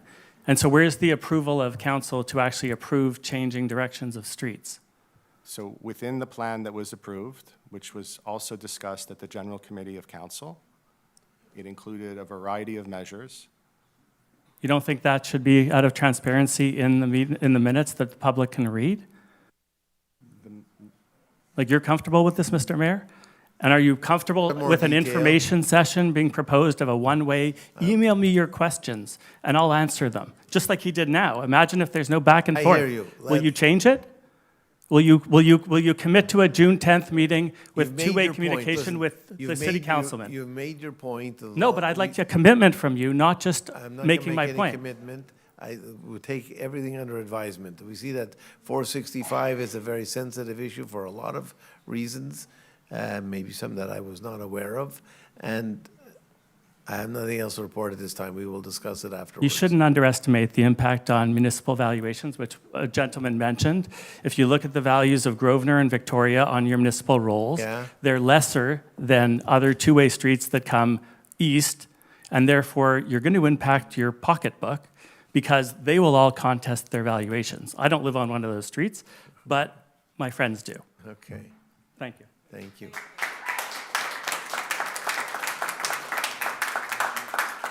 So at the end, we will take everything under advisement. At the end of the day, this was driven by a plan to have safety for the kids. That drove the whole thing. So we'll talk about that. I have to stop the questioning at this point. There's a second question period. No, you can ask it later on. We're way past. I appreciate all the questions, but we have to get on. We have a big agenda. So I'd like to go to adoption of the agenda. I call upon Councillor Shami. Yeah. Thank you, Mr. Mayor.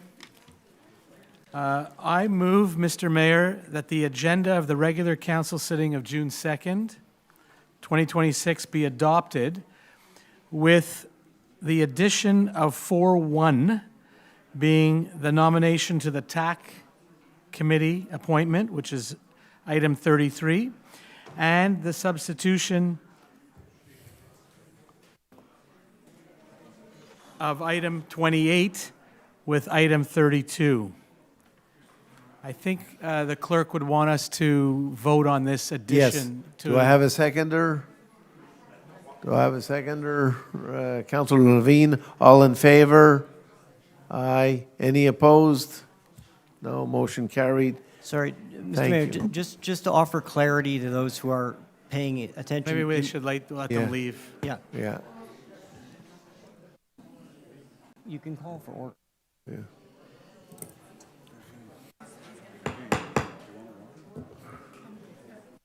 Okay, let's continue.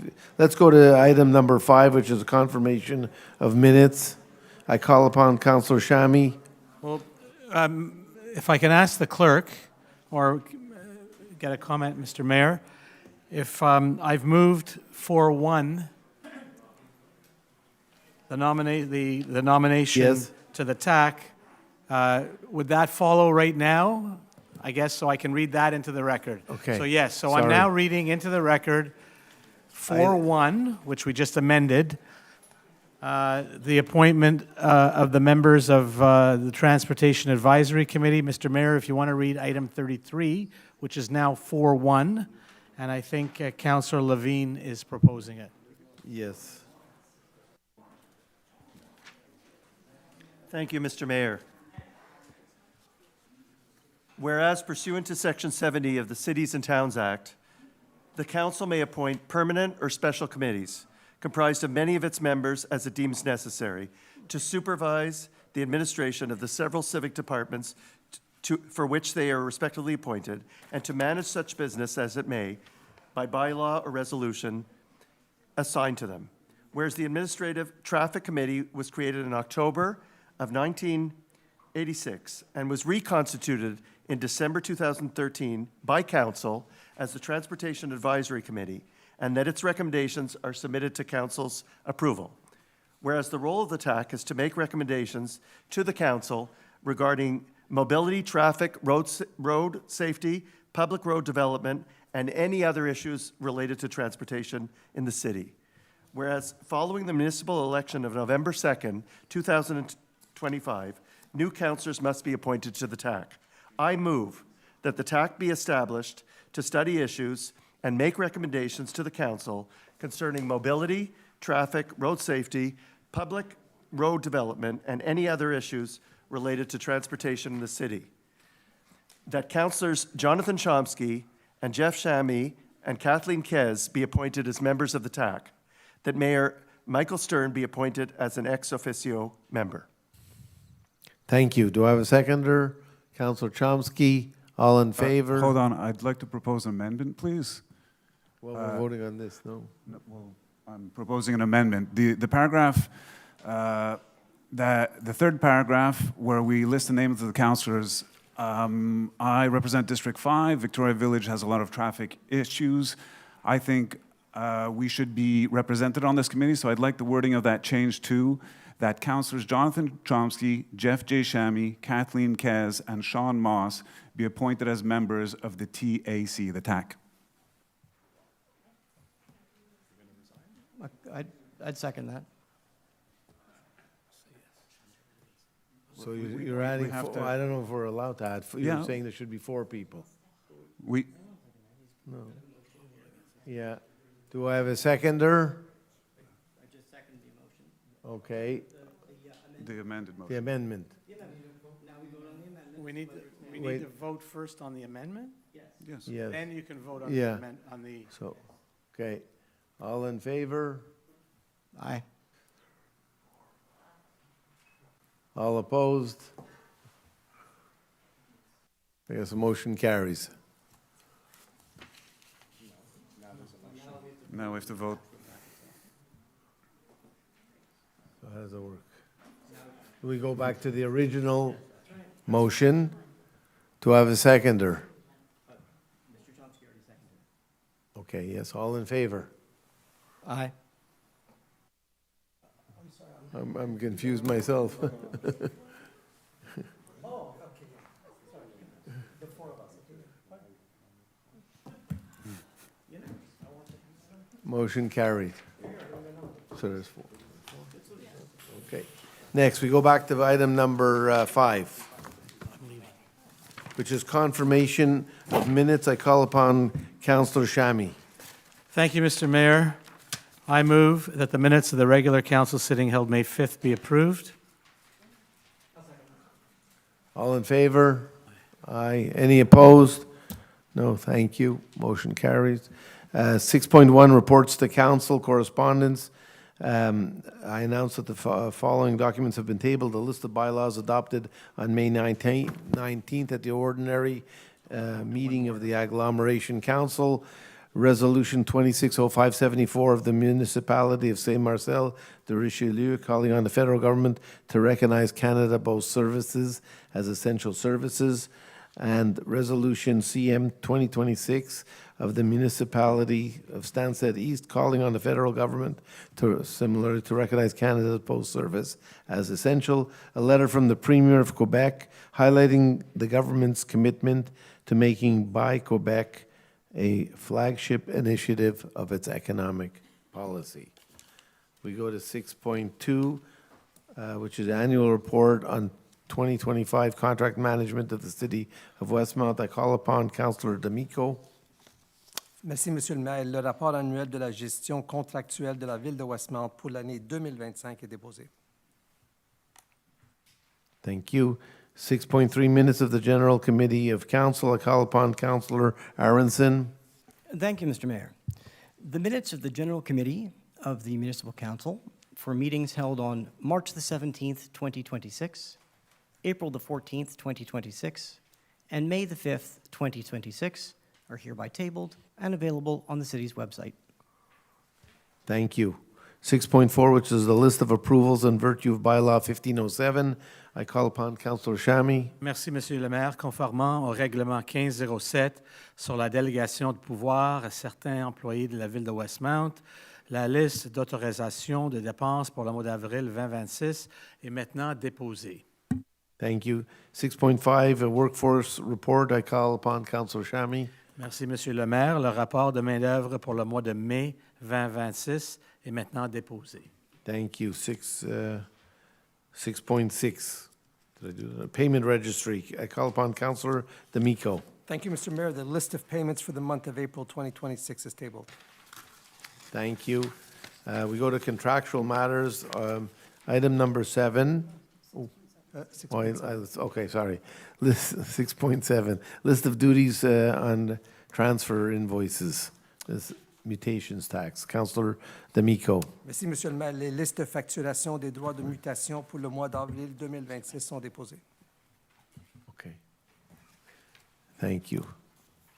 Contractual matters, Article 7. Contract renewal. I can't pronounce the name. ACCEO Solutions. I call upon Councillor Levine. Thank you, Mr. Mayor.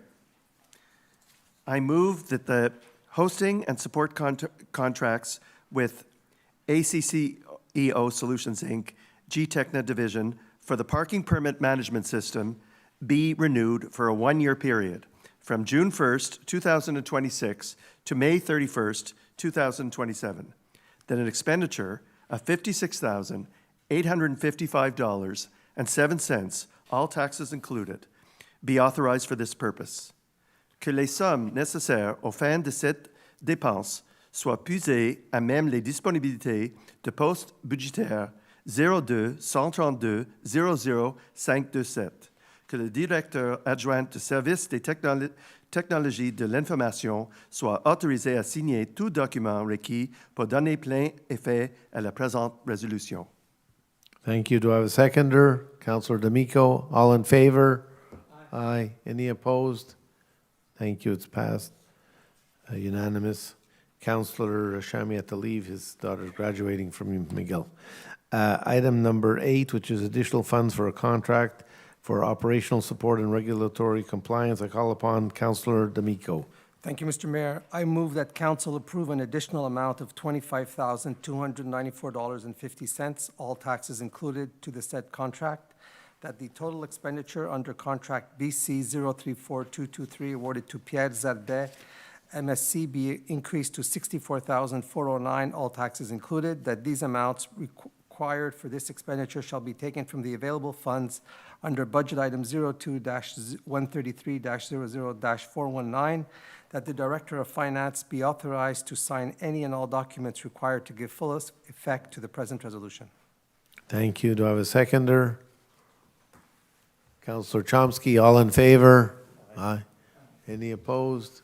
No, but Mr. Mayor, we should probably specify that this particular requirement in terms of compliance and contract management is something that is a byproduct of a new law on the Act respecting contracting by municipal bodies. So this is an obligation that we have to take on this kind of work, and that's why we're awarding an outside contract for this. Thank you.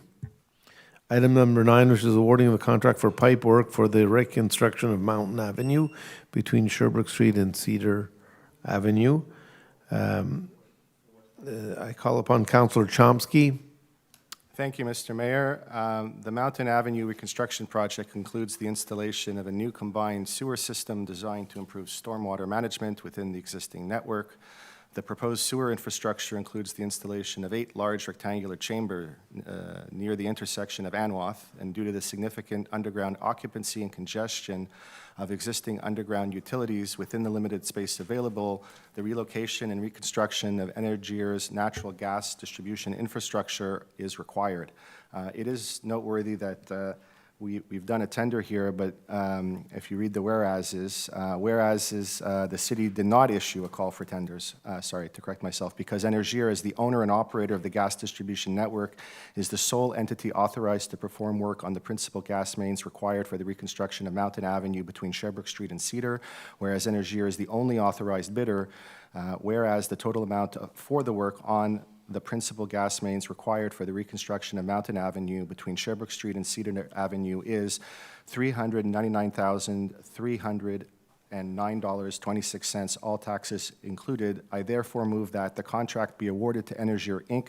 for the work on the principal gas mains required for the reconstruction of Mountain Avenue between Sherbrooke Streets and Cedar, then an expenditure of $399,309.26, all taxes included, be authorized for this purpose, that the amounts required for this expenditure shall be taken from the available funds under budget item 23-310-51022, and that the Director of Engineering be authorized to sign any documents required to give full effect to this resolution. Thank you. Do I have a seconder? Councillor D'Amico. All in favor? Aye. Any opposed? Oh, thank you. I just want to point out one thing. We always indicate the amount with taxes, so this amount is $399,000, but it's, and that's the law. You have to declare, that's the check you have to write. But the actual true cost to the city is less. The reason is, like any taxpayer, we have to pay provincial sales tax and federal. Federal's 5%. We recover all of it. And the provincial tax is just under 10%. It's 9.975%. And we do recover half. The way we recover it is on a monthly basis. We file reports, we get half this money back. So really what I would like to do in the future, and we used to do this in the past, is indicate the gross amount and the net, because the net is really what the city pays. So here it's $399,000, the net is actually about $360,000. So in future, we will indicate both numbers. I find it to be meaningful. Item number 10, which is awarding of contract for the reconstruction of the Thornhill stairs, and I call upon Councillor Aronson, sorry. No problem at all. Thank you, Mr. Mayor. So, as you know, there's a number of stairs in the city that have been out of commission and need some maintenance. And the city has conducted a public call for tenders. It's under tender PUB 2026-006 for the reconstruction of the Thornhill stairs. And Construction Arcade is the lowest complying bidder who has given us a bid on that work. So the total amount of the construction for the Thornhill stairs under the previously mentioned PUB 2026-006 is $896,805. Now, that's all taxes included. I don't have the pre-tax number here, but I'm sure that the mayor could probably do that. $819,000, I wrote it down. There you go. It's a lot less. And so I'm going to move that the contract for PUB 2026-006 be awarded to Construction Arcade for the reconstruction of the Thornhill stairs, that an expenditure of $896,805, all the taxes included, be authorized for this purpose, and that the amounts required for this expenditure be taken from the available funds under budget item 23-312-02004. Oh, and that the Director of Public Works be authorized to sign any documents required to give effect to this resolution. And this way, we'll get those stairs back into commission as quickly as possible. Do I have a seconder? Councillor Chada, all in favor? Aye. Aye.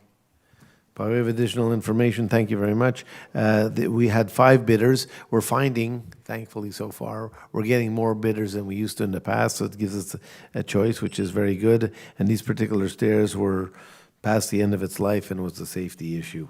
So thanks for that. We're on to number 11 now. It's the awarding of a contract for the reconstruction of Murray Hill Avenue. I call upon Councillor Chomsky. Thank you, Mr. Mayor.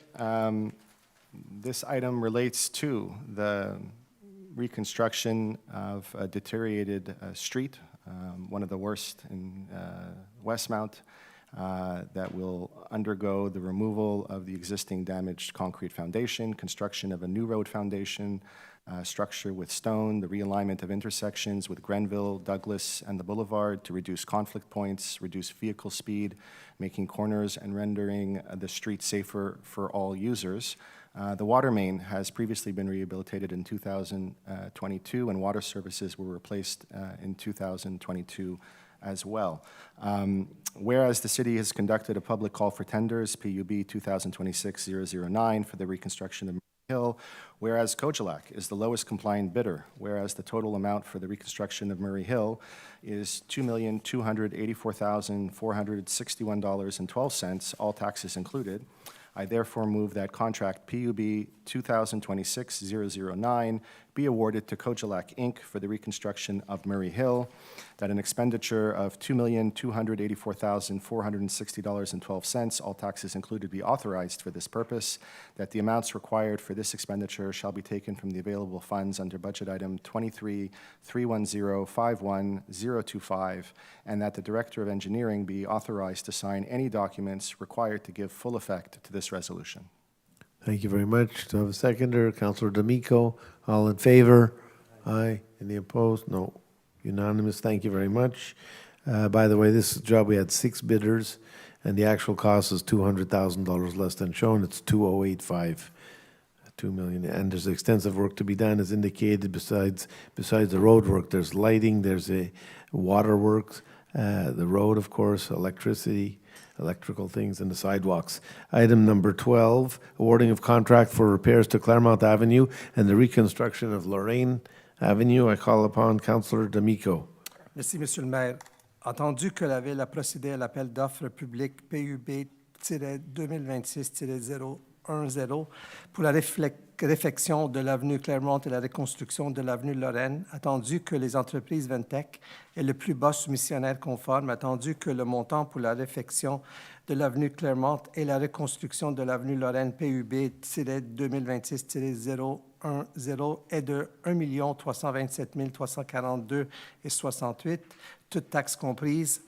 I move that contract PUB-2026-010 be awarded to les entreprises Ventec for repairs to Claremont Avenue and the reconstruction of Lorraine Avenue, that an expenditure of $1,327,342.68, all taxes included, be authorized for this purpose, that the amounts required for this expenditure shall be taken from the available funds under budget item 23-310-51-024, and that the Director of Engineering be authorized to sign any documents required to give full effect to this resolution. Thank you. Do I have a seconder? Councillor Chomsky, all in favor? Aye. Any opposed? No. Motion carried. Unanimous. Thank you. It's a small part of the street, but it's complicated. There's a lot of water works under there, and electrical work as well. We're at item number 13. By the way, this past one was $1,327,000, but the actual cost after tax is $1,212,000. Item 13, additional funds for lead decontamination protocol for the main entrances doors of Victoria Hall. I call upon Councillor Chada. So this one is regarding the replacement of the foundations of the main staircase at Victoria Hall. And so I move that an amount of $48,162.91, all taxes included, be authorized for the purposes of this contract. Que les sommes nécessaires aux fins de cette dépense soient puisées à même les disponibilités du poche budgétaire 23-312-04009. Que la directrice d'ingénierie soit autorisée à signer tout document nécessaire ou exigé pour donner suite à la présente résolution. Thank you. Do I have a seconder? Councillor Levine, all in favor? Aye. Any opposed? Unanimous. Thank you. Item number 14, which is the awarding of contract for professional architectural services for the preparation of plans and specifications for various works. I call upon Councillor Chomsky. Thank you, Mr. Mayor. Give me one moment here. This item relates to professional services to prepare plans and specifications, including interdisciplinary coordination for the execution of priority work P1 to P3 from the Building Health Assessment, or the BSI, for 2 lots comprising 7 municipal buildings for project repairs, renovations, modifications, improvements, and the maintenance of the city's building stock. The tender includes professional services for both 2026 and 2027, Phase 1 and Phase 2 regarding surveys, preliminary project, preliminary plans and specifications, and then Phases 3, 4, and 5 in 2027 would involve tendering, monitoring, and post-construction. And the buildings in question are in Lot 1, Municipal Library and the Westmount Chalet, and in Lot 2, King George Park Chalet, Hydro Westmount King George Park, Hydro Westmount Glen offices, electrical substation, HWT Glen 3.1, Hydro Westmount Glen electrical transformer shelter, HWT Glen 3.2. I therefore move that contract PUB 2026-013 be awarded to Riopel Dion St. Martin, Inc. for professional architectural services for the preparation of plans and specifications for various works, that an expenditure of $387,739.84, all taxes included, be authorized for this purpose, that the amounts required for this expenditure shall be taken from the available funds under budget item 23-312-05006, and that the Director of Engineering be authorized to sign any documents required to give full effect to this resolution. Thank you. So this is for 7 buildings. It's over a 2-year period. The net cost was $349,000. Do I have a seconder? Councillor D'Amico. All in favor? Aye. Any opposed? No. Thank you. Motion carried, unanimous. Item number 15, which is the awarding of contract for mechanical resurfacing and patching. I call upon Councillor Chomsky.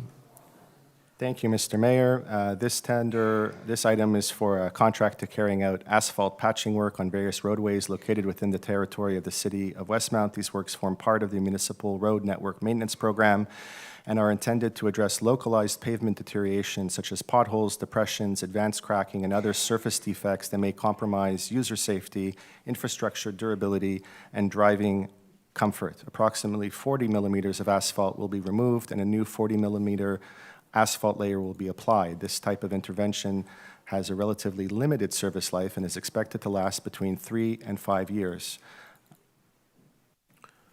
Therefore, I move that contract BUB 2026-015 be awarded to Pavage Desjardins, Inc. for the mechanical resurfacing and patching, at an expenditure of $618,232.32, all taxes included, be authorized for this purpose, that the amounts required for this expenditure shall be taken from the available funds under budget item 02-321-00625, and that the Director of Public Works be authorized to sign any documents required to give full effect to this resolution.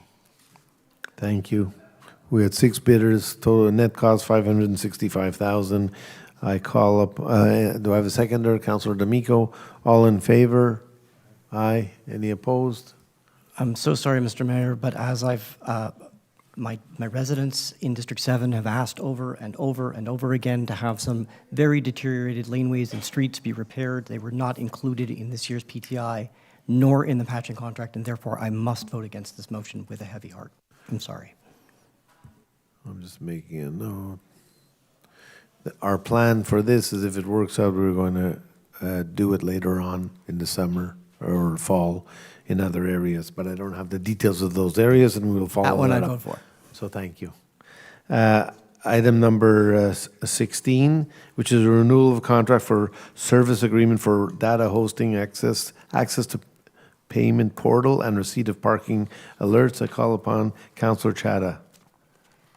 I move that Council renew contract PUB 2015-265 with JJ McKay Canada Limited for the service agreement for the data hosting, access to payment portal, and receipt of parking alerts for the period from May 1, 2026 to April 30th, 2027 for an amount of $51,738.75, all taxes included.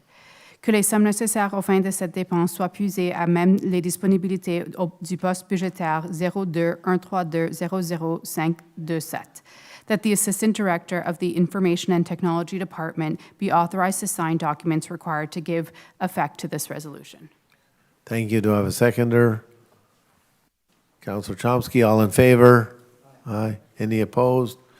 Motion carried unanimous. Thank you. Item number 17, which is the cancellation of a contract for reconstruction of the pond liner at Westmount Park. I call upon Councillor Aronson. Thank you, Mr. Mayor. So as many of you who follow the drama of the leaky membrane in the pond in Westmount Park will know, we have a pond liner, and that pond liner keeps the water that's in the pond, and it's leaky. So on March the 18th, 2026, we made a public call for tenders under PUB 2026-017 for a contract to reconstruct the pond liner in Westmount Park. And unfortunately, the sole bidder that was compliant with this for this work bid a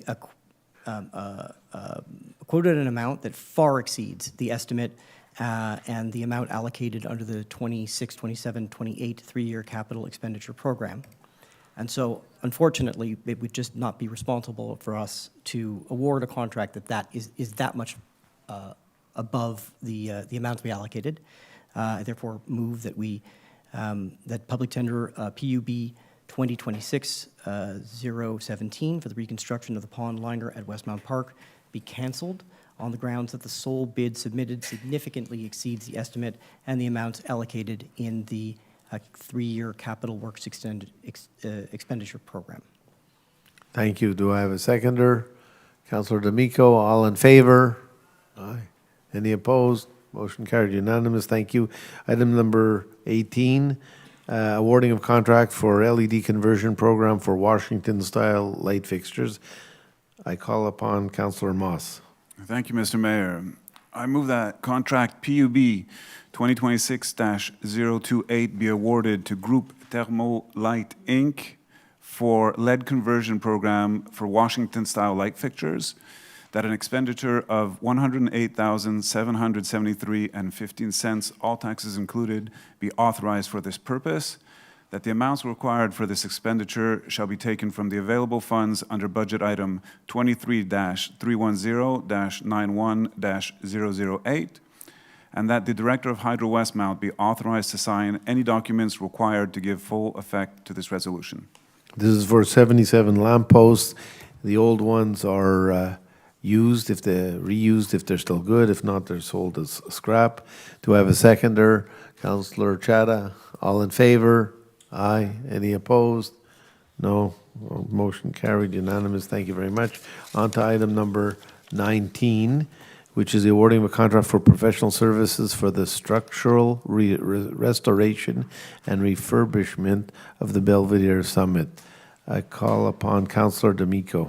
Thank you, Mr. Mayor. Mr. Mayor, I'd like to make some comments on this motion. So tender PUB-2026-036 is a professional services contract issued through the SEAO and evaluated using a single envelope system with bid weighting and evaluation including prices authorized by Council Resolution 2025-10-268 of October 1, 2025. In accordance with Section 573.1.0.1 of the Cities and Towns Act, this evaluation method is a legal requirement for professional service contracts exceeding the public tendering threshold, ensuring that both quality and price are considered. Under this method, bids are assessed based on both quality criteria and price, using a pre-established evaluation grid included in the tender documents. Contracts are awarded to the compliant bidder, achieving the highest overall score, not necessarily the lowest price, to ensure that the qualitative aspects of the bids are properly assessed and considered. The evaluation grid approved by Council and included in the tender document is attached for reference. Thank you. So donc, You done? oui. Donc, je propose que le contrat PUB-2026-0036 soit accordé à BPA Inc. pour les services professionnels pour la réhabilitation structurelle et le réaménagement du Belvedere Summit, qu'une dépense de 325 761,54, toutes taxes comprises, soit autorisée à cette fin, that the amounts required for this expenditure shall be taken from the available funds under budget item 23-310-92-031, that the Director of Engineering be authorized to sign any documents required to give full effect to this resolution. Thank you. We received 6 bids. This is for architectural and engineering services, including structural engineers and civil engineers. The net cost is $298,000. Do I have a seconder? Councillor Levine. All in favor? Aye. Any opposed? No. Passed unanimously. Thank you. We're at item number 20, which is the awarding of a contract for the purchase of 4 articulated wheel loaders. I call upon Councillor Levine.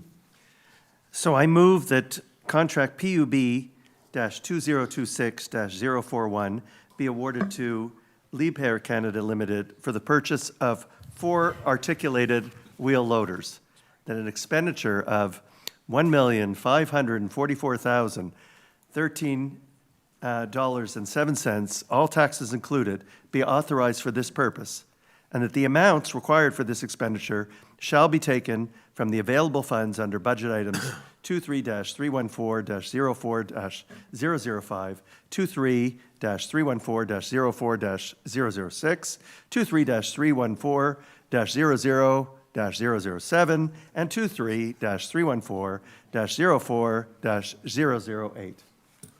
Thank you. By the way, the old vehicles are auctioned off. The net cost of this is $1,410,000. Do I have a seconder? Councillor Chada, all in favor? Aye. Any opposed? No. Motion carried. Thank you very much. Unanimous. Item number 21, awarding of contract for professional services for urban reform. I call upon Councillor Moss. Thank you, Mr. Mayor. This is a good one. This is the urban planning overhaul that we have mentioned a few times when discussing other bylaws. This is a multi-year project, so tonight we're going to approve, or we're going to vote on whether we spend $100,000 or not for this year, and subsequent years there will be some additional spending. I think the total amount's around $430,000. You can find that information on SAO if you're interested. This includes looking at some of our bylaws, for example, 1301, 1303, 1305. It includes a master plan for 2050, I believe, the year. It includes a whole bunch of good stuff, so we're excited to get this going. So, all that said, I move that contract PUB 2026-045 be awarded to BC2 Conseil, Inc. for professional services related to urban reform initiatives for the year 2026, that an expenditure of $100,000, all tax included, be authorized for this purpose, that the amounts required for this expenditure shall be taken from the available funds under budget item 02-610-00-998, and that the Director of Urban Planner be authorized to sign any documents required to give full effect to this resolution. Thank you. Do I have a seconder? Councillor Chada, all in favor? Aye. Any opposed? Motion carried, unanimous. Thank you very much. Item number 22, which is the awarding of a contract for implementation of an integrated HR payroll and timesheet system. I call upon Councillor Chada.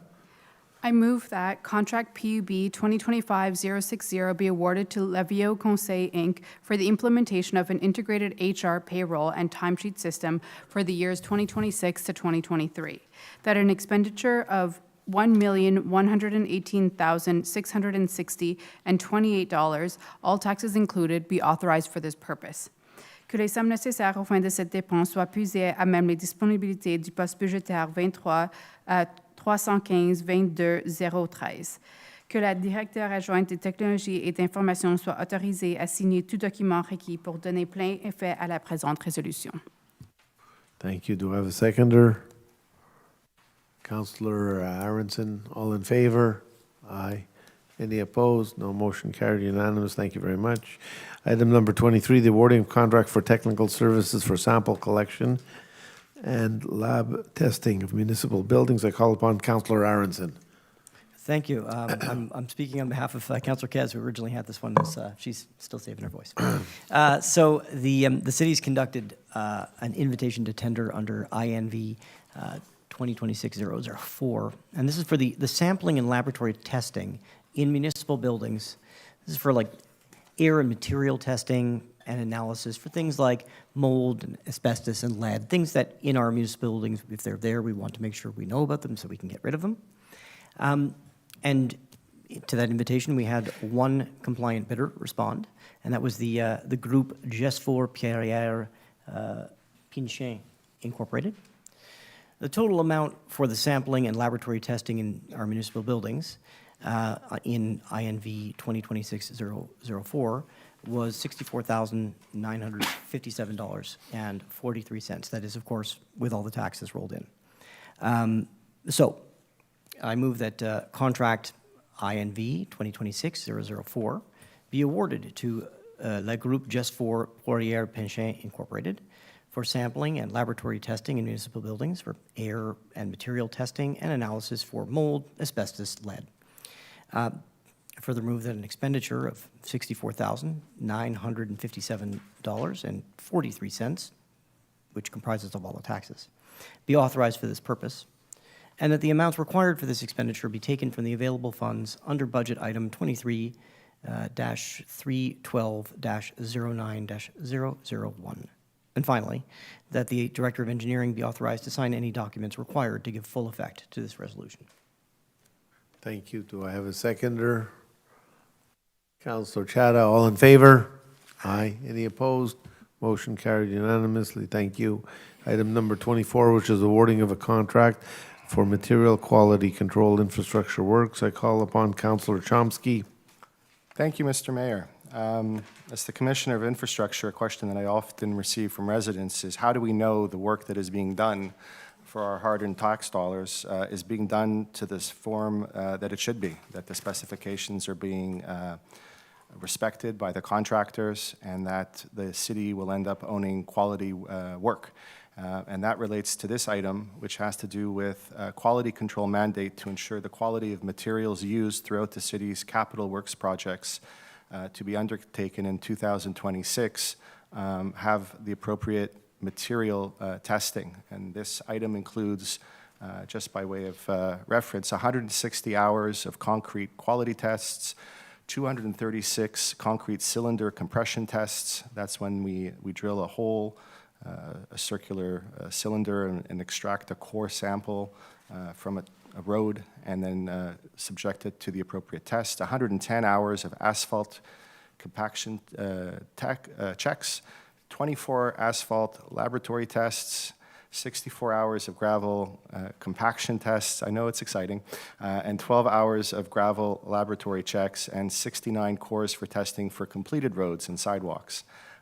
This work is critical and vital for us to know that the infrastructure that we are so interested in investing in as a council, that the work that we give out in all the other tenders that we've talked about today is done properly and conforms with the specifications. I therefore move that contract INV 2026-023 be awarded to INVOICES for the quality control of materials used in infrastructure works, that an expenditure of $61,474.83, all taxes included, be authorized for this purpose, that the amounts required for this expenditure shall be taken from the available funds under budget item 23-310-51008, and that the Director of Engineering be authorized to sign any documents required to give full effect to this resolution.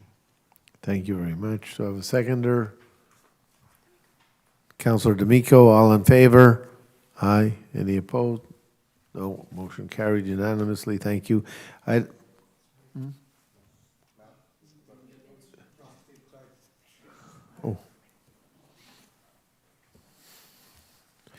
Item number 25 which is a request for proposals for the supply of asphalt.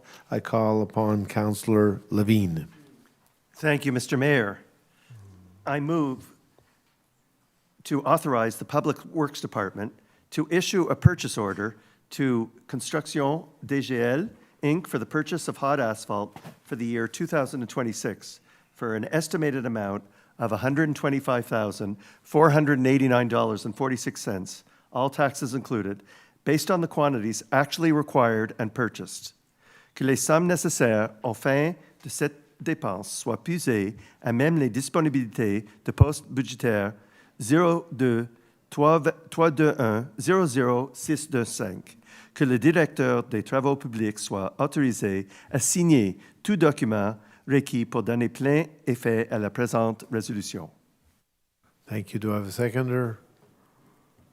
Councillor Aronson, did you second? All in favor? Aye. Any opposed? Thank you.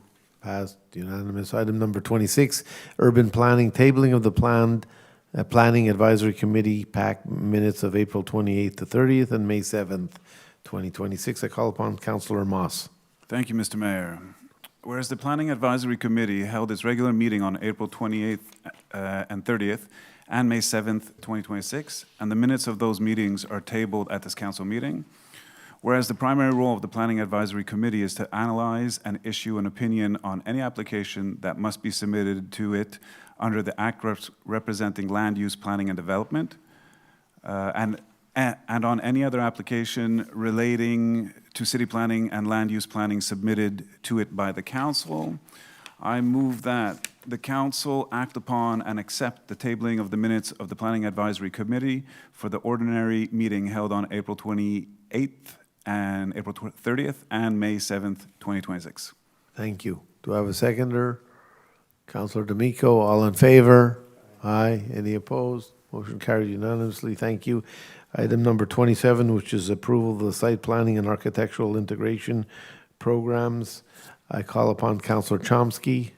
Merci, Monsieur le maire. Attendu que le procès verbal de l'Assemblée ordinaire du Comité consultatif d'urbanisme tenu le 28-30 avril 2026 et le 7 mai 2026 a été déposé lors de la présente séance, entendu que les demandes ont été présentées par les requérantes en vertu du règlement 1305, attendu que le Comité consultatif d'urbanisme a émis des avis concernant ces demandes telles qu'énoncées au procès verbal de l'Assemblée ordinaire du Comité consultatif d'urbanisme tenu les 28-30 avril 2026 et le 7 mai 2026, je propose que le Conseil donne suite aux avis du Comité consultatif d'urbanisme tels qu'énoncés au procès verbal de l'Assemblée ordinaire tenu le 28-30 avril 2026 et le 7 mai 2026 et qu'il approuve à l'égard de chacun de les plans et les conditions de délivrance de permis attachés aux items figurant à la liste ci-dessous tels qu'évalués conformément au règlement 1305. Thank you. Do I have a seconder? Councillor Levine, all in favor? Aye. Any opposed? Motion carried unanimously. Item number 28 was taken off the agenda, so we go to item number 20. Yeah.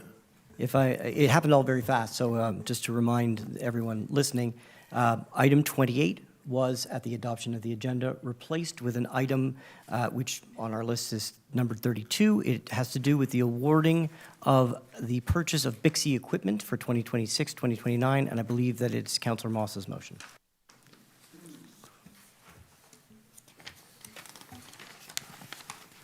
Alrighty then. Correct. Do you want to, Mr. Mayor, do you want to read the heading?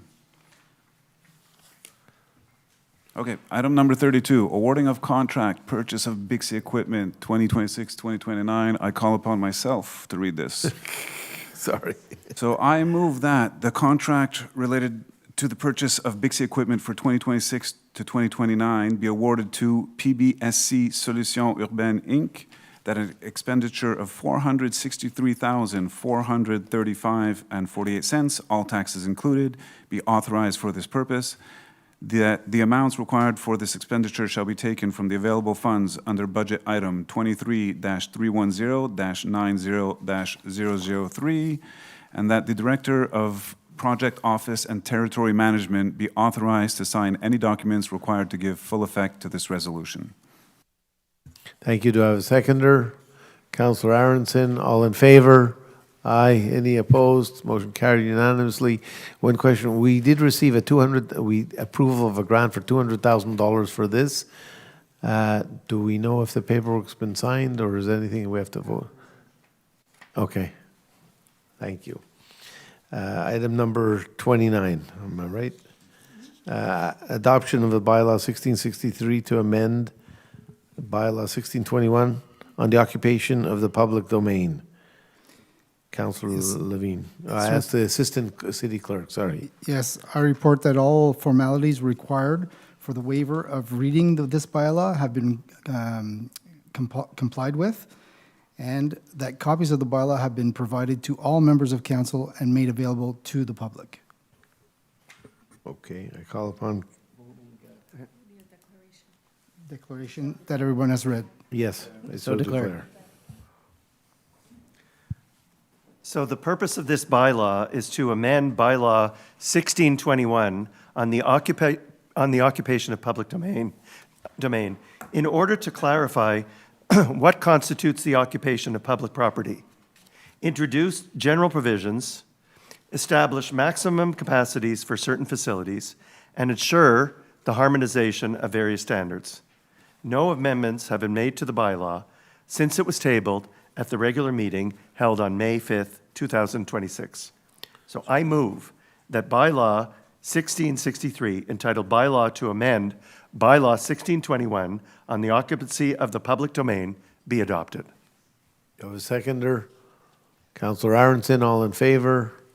Aye. Any opposed? Motion carried unanimously. Thank you. We go on to item number 30, which is a notice of motion and adoption of first draft bylaw 1665, bylaw 1664 to amend the bylaw 1609 concerning the demolition of buildings, harmonization following the adoption of the inventory of heritage buildings of the agglomeration of the City of Montreal. Notice of motion, I call upon Councillor Moss. Thank you, Mr. Mayor. This is number 30, right? Yes. Okay. So I give notice of motion of the intent to submit at a future council meeting bylaw number 1664 entitled Bylaw to Amend Bylaw Concerning the Demolition of Buildings, Harmonization Following the Adoption of the Inventory of Heritage Buildings of the Agglomeration of Montreal. And I table this draft. Bylaw, sorry. And I think that's it. No, sorry. I have to move to adopt the first, sorry. What's the object of this? Aye. Sorry, it's getting late. I'm trying to get you guys home. The object. The purpose of this bylaw is to amend the bylaw concerning the demolition of buildings in order to clarify certain definitions, clarify provisions applicable to demolition authorizations, and introduce an exemption applicable to certain municipal buildings. A copy of this draft bylaw is available for consultation. And then I move to adopt. Thank you all. Do I need a seconder? No?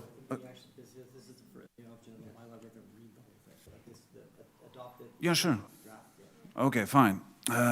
Sorry, I'm filling in here for Councillor Kez, much better at these things than I am. I move to adopt the first draft bylaw, 1664, titled Bylaw to Amend the Bylaw Concerning Demolition of Buildings, Harmonization Following the Adoption of the Inventory of Heritage Buildings of the Agglomeration of Montreal, and to hold, in accordance with the Act respecting land use planning and development, a public meeting regarding this draft bylaw, its content, and the consequences of its adoption on June 22nd, 2026 at 7 p.m. Seconder? Councillor Aronson, all in favor? Aye. Any opposed? Motion carried. Thank you very much. Item number 31, which is a notice of motion and adoption of the first draft bylaw, 1665, amending the zoning bylaw, 1305, and the permits and certificates bylaw, 1634, accessory buildings and garden structures. I call upon Councillor Aronson. Thank you, Mr. Mayor. So I'd like to give everybody notice of motion of the intention to submit to a future council meeting bylaw 1665. And it's entitled A Bylaw Amending Zoning Bylaw 1305 and the Permits and Certificates Bylaw 1634, Accessory Buildings and Garden Structures. And I'm going to table, well, symbolically anyway, I'm tabling this draft bylaw, which is available for consultation on our website. Now, the purpose of this bylaw is to amend the zoning bylaws and the bylaws that govern permits and certificates in order to revise the standards that are used or that are applicable to accessory buildings. These are things like, and to establish guidelines for garden sheds, outdoor saunas, things of that nature, and to ensure that the applicable provisions comply with safety requirements regarding power lines. So a copy of this bylaw, as I said, is going to be available on the website for consultation. I hope everybody will read it thoroughly. And as we're dealing with the bylaw, I'm going to move to adopt the first draft of this bylaw, 1665, entitled Bylaw Amending the Zoning Bylaw 1305 and the Permits and Certificates Bylaw 1634, Accessory Buildings and Garden Structures. I also move to hold, in accordance with the Act respecting land use planning and development, a public meeting regarding this draft bylaw, its content, and its consequences of its adoption, also on June 22nd, 2026, at 7 p.m. I think we're going to do them together. There you go. I so move. Seconder, Councillor Levine, all in favor? Aye. Aye. Any opposed? No. Thank you. Motion carried. We go to the second question period. I think there were questions online, which I don't have in front of me, but I mean, we may have dealt with all of them. They had to do with the noise at 245 Victoria and the turf and the school. So I think we've addressed all of them. Yes.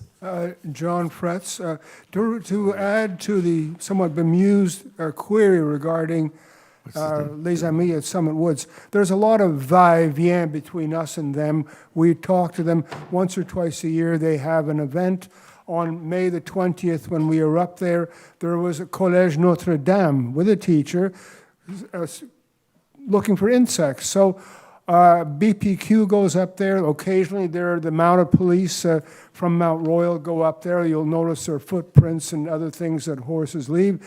So there's a constant. The only danger is a dog that's not supposed to be on leash importuning these innocent outings. I guess not. No. No, I just wanted to clarify something that you said earlier. Okay. Karen Beaulieu, 306 Grosvenor. So I am going back to the 245 Victoria issue because I don't think my question was answered. The question I have is that we know that the building has been breaking so many Westmount bylaws when it comes to noise and other things for 30 days, 7 days a week. My question is, can the city force them to turn the machine off until they become compliant, not wait until they decide to fix it and make it non-compliant all this time? Good question. I don't know. So, Mr. Lapointe, do you know? We're going to find out. A lot of people made the case that it's terrible noise. Yes. It's been going on day after day. It's not acceptable. You have the right to enjoy your property in peace and quiet, so we're going to do something about it fast. Thank you. Thank you. And thank you, Councillor Moss, for helping us. He's been really, really helpful. My pleasure. Thank you. Mayor Stern, I'm not going to talk about 245. Okay. I'm just, as we went through all of these articles here, Yes. which I found, very tedious, and I'm sure you found, I mean, is there not a way for you to expedite it by combining these and having them voted en group, or maybe have them voted in camera? Because quite frankly, we're listening to all this, and you barely have you're barely getting through them, and it's so tedious. I don't see how we're getting any benefit. So I'd like to make it simpler for you. I'd love to do that too. I asked myself that too when I first started coming to meetings before I was mayor. And it's obviously the law that all the contracts have to be voted on by council in public. But individually? So, I mean, yes, can you not just pool them and just... No. Okay, No, well, you got, unfortunately just not. a suggestion. I Just know. a suggestion. The other question is there a much larger amount of capital projects contracts and that are being executed in the current fiscal year?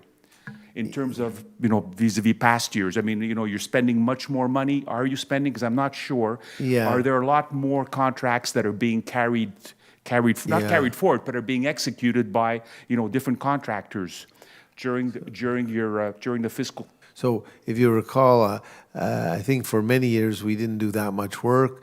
The last administration sort of ramped up capital projects.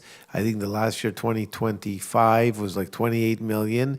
And if you recall the budget in January, we increased it significantly with a goal of about $50 million a year for 27, 28, and 29, the three budget years. And there's a lot more contracts. Maybe that's why it's so tedious to go through some of them. There are road contracts. We did a bunch in May. We did a few today, and we have some scheduled already for July 7th. Okay. My question is really in terms of governance. Does the city have the manpower, and this is not a slight, to really follow some of the contracts? Yes.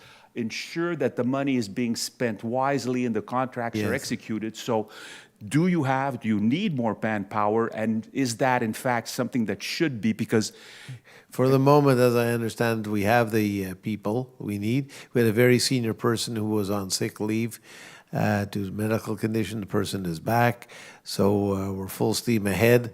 We have, besides the engineers who have to supervise, we have inspectors, and we have the complement we need to do the work that we're doing. It's tight, and we hope things go according to plan. And there's certain things that may impact us, like the weather, over which we have no control. When there's bad rain, they can't do certain work. But we believe we have, and the administration believes they have the right people in place to do the work. So Thank you. we can count on you to spend our money wisely? Yes. Thank you. Hi, my name is Robert Leopold. I live at 32 Thornhill, and I'm totally ill-prepared for my first council meeting in 41 years of living on Thornhill. So I borrowed somebody's pencil, and I can't read because I'm short-sighted, so I will do my best to give you what my thoughts are over and above the fact that I'm, excuse me. Oh, merci. Over and above the fact that I'm giving up the first Stanley Cup game without the Habs.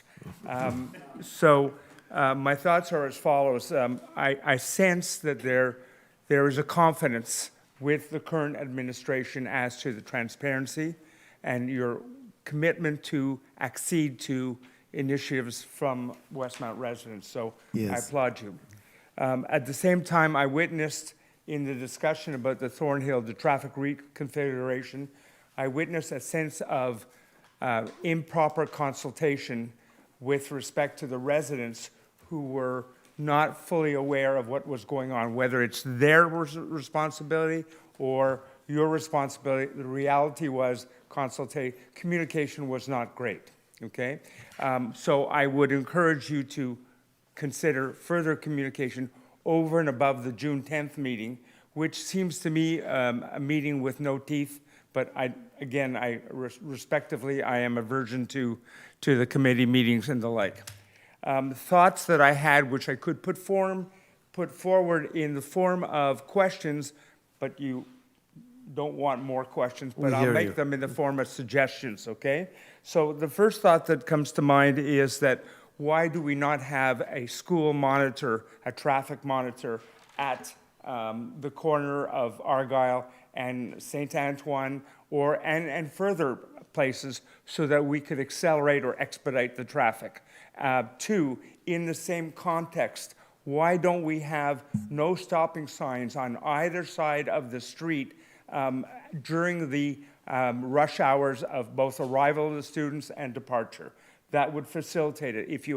If the police had to be there to ensure no double parking or no social talking, I think we would be better served. Additionally, a thought that comes to mind, Argyle is an emergency route along with Clark, okay? It has been all the time. You haven't considered that. So now the fire trucks have to go up Clark, and most of the activity is probably north of Côte St. Antoine. So it's a consideration. Commercial truck traffic. A lot of the trucks go up are going north, and now they all have to go to Clark. In Clark, you're looking at the same kind of dynamics, which are parking on both sides, in which eventually the street ends up being one way, and drivers have to be cautious and respectful of the other drivers going the opposite way. So it will only augment the problem of congestion on Clark. Another thought that comes to mind, which I don't know how you deal with that, but Church Street is 1 block away from Selwyn House, okay? Parents could be rerouted to church, going to church, so that their students could walk half a block to the high school. I think that that's certainly within the safety bounds. Do I have any other ideas that,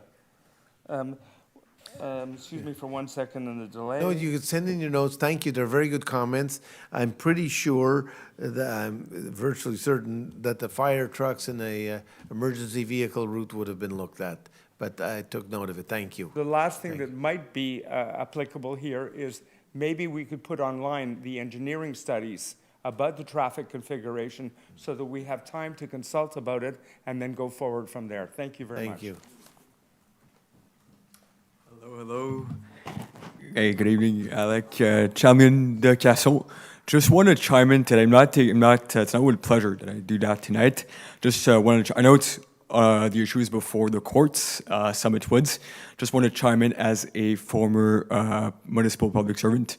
Just for the record, I have worked last summer in the city called Notre-Dame-des-Prairies. It's next to Joliette, 10,000 residents.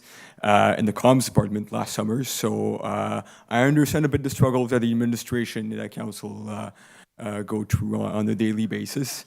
About Summit Woods, I understand there are people who say, and I'm not targeting anyone, who are saying, oh, well, you know, the ministry has said, you know, that, you know, the bylaw is not conformant with the law that was passed in 2018. The ministry, the MAMASH, and any ministry in Quebec communicate to cities on a daily basis through writing. I have a press release that I got when I was working last summer, but I had this one printed actually just to support what I'm saying. I'll be brief. So what's your question?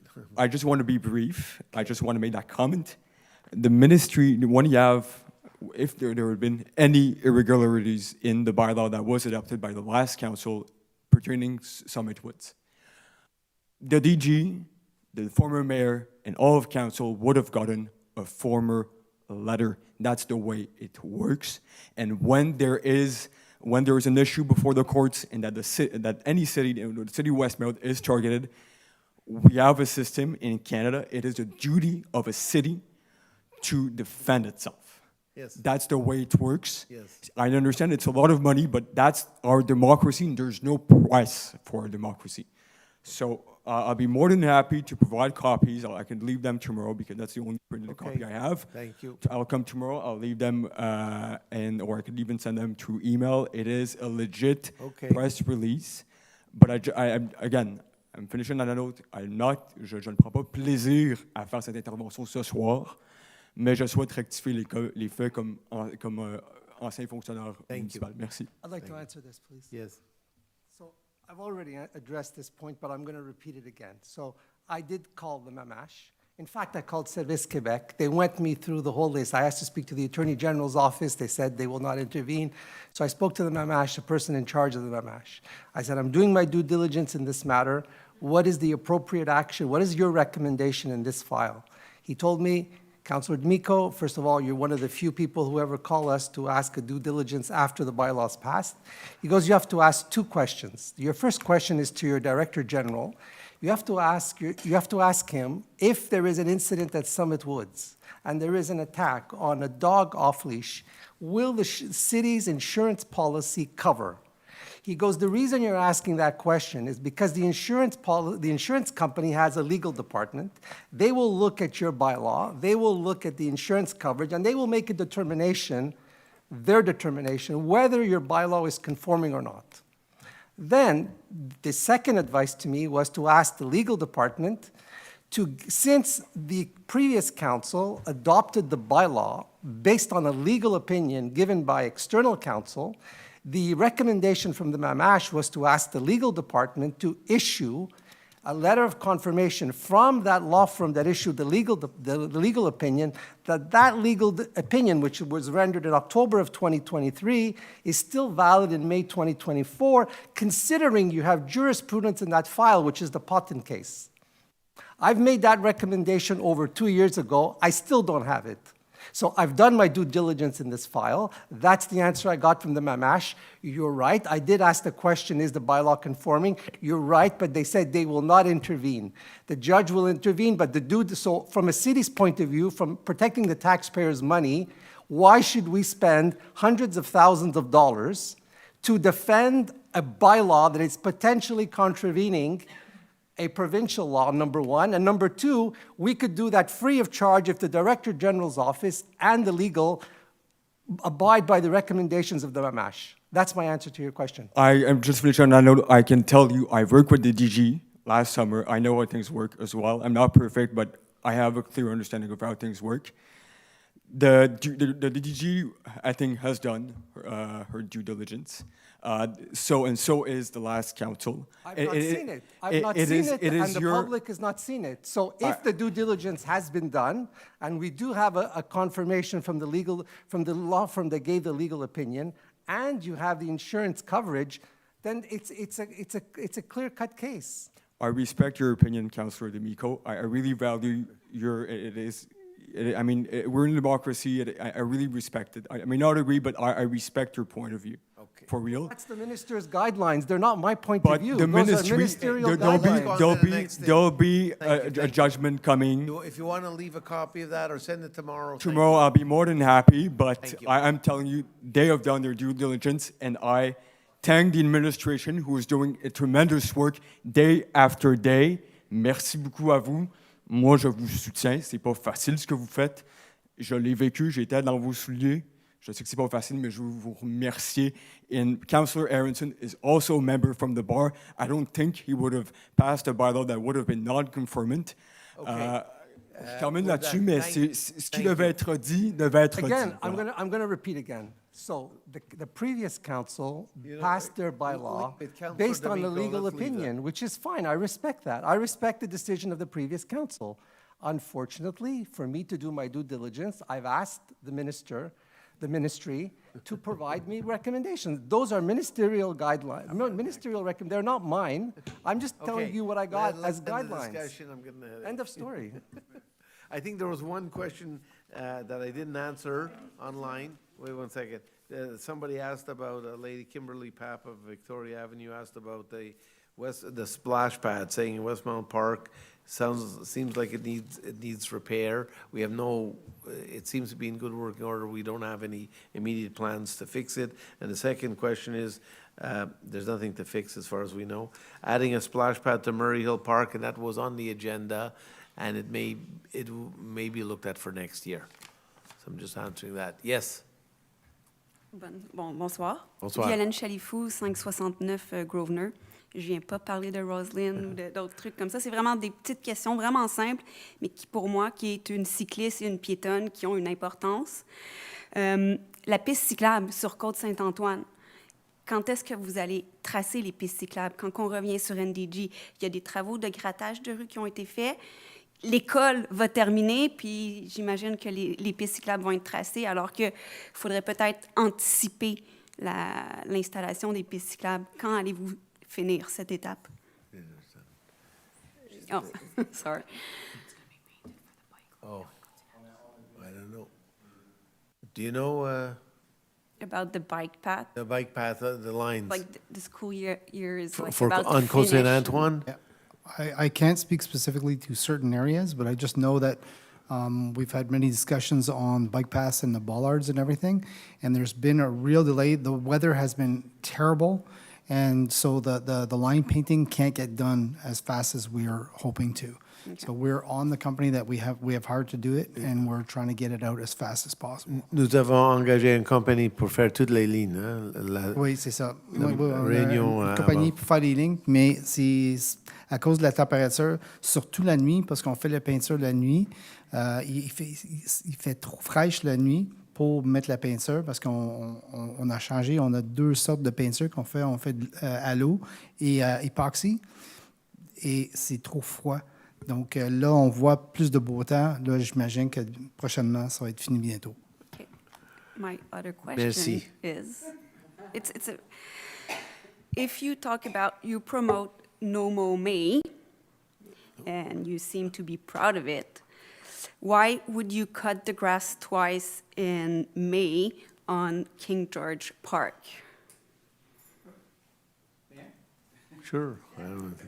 So, were I the person that could draw the designated areas for No Mow May, it would have included a much bigger section of the park. There was a section of King George Park that was designated as the area that would be left for the pollinators, which, if you're standing at the Belmont Circle, the parking area, ran up, facing up to the boulevard. It was running up the left-hand side of the park. This area, I understand, was designated because the answer I got was that it's a busy park, and there's a lot of people there, and they needed to find a spot that nobody would trip. Now, I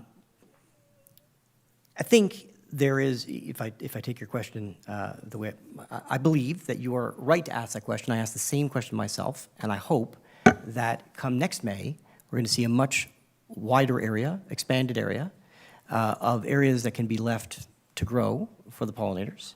But we do need to take into consideration that maintaining the parks is a huge job, and there will be areas that have to be done in May in order for the park to be usable for the public. Could more of it be left to grow? Yes, I think so. But there's a program that does require a little bit of adjustment. Thank you. Merci. No problem. Thank you very much. Meeting adjourned, 9:46. Thank you. Thanks for attending.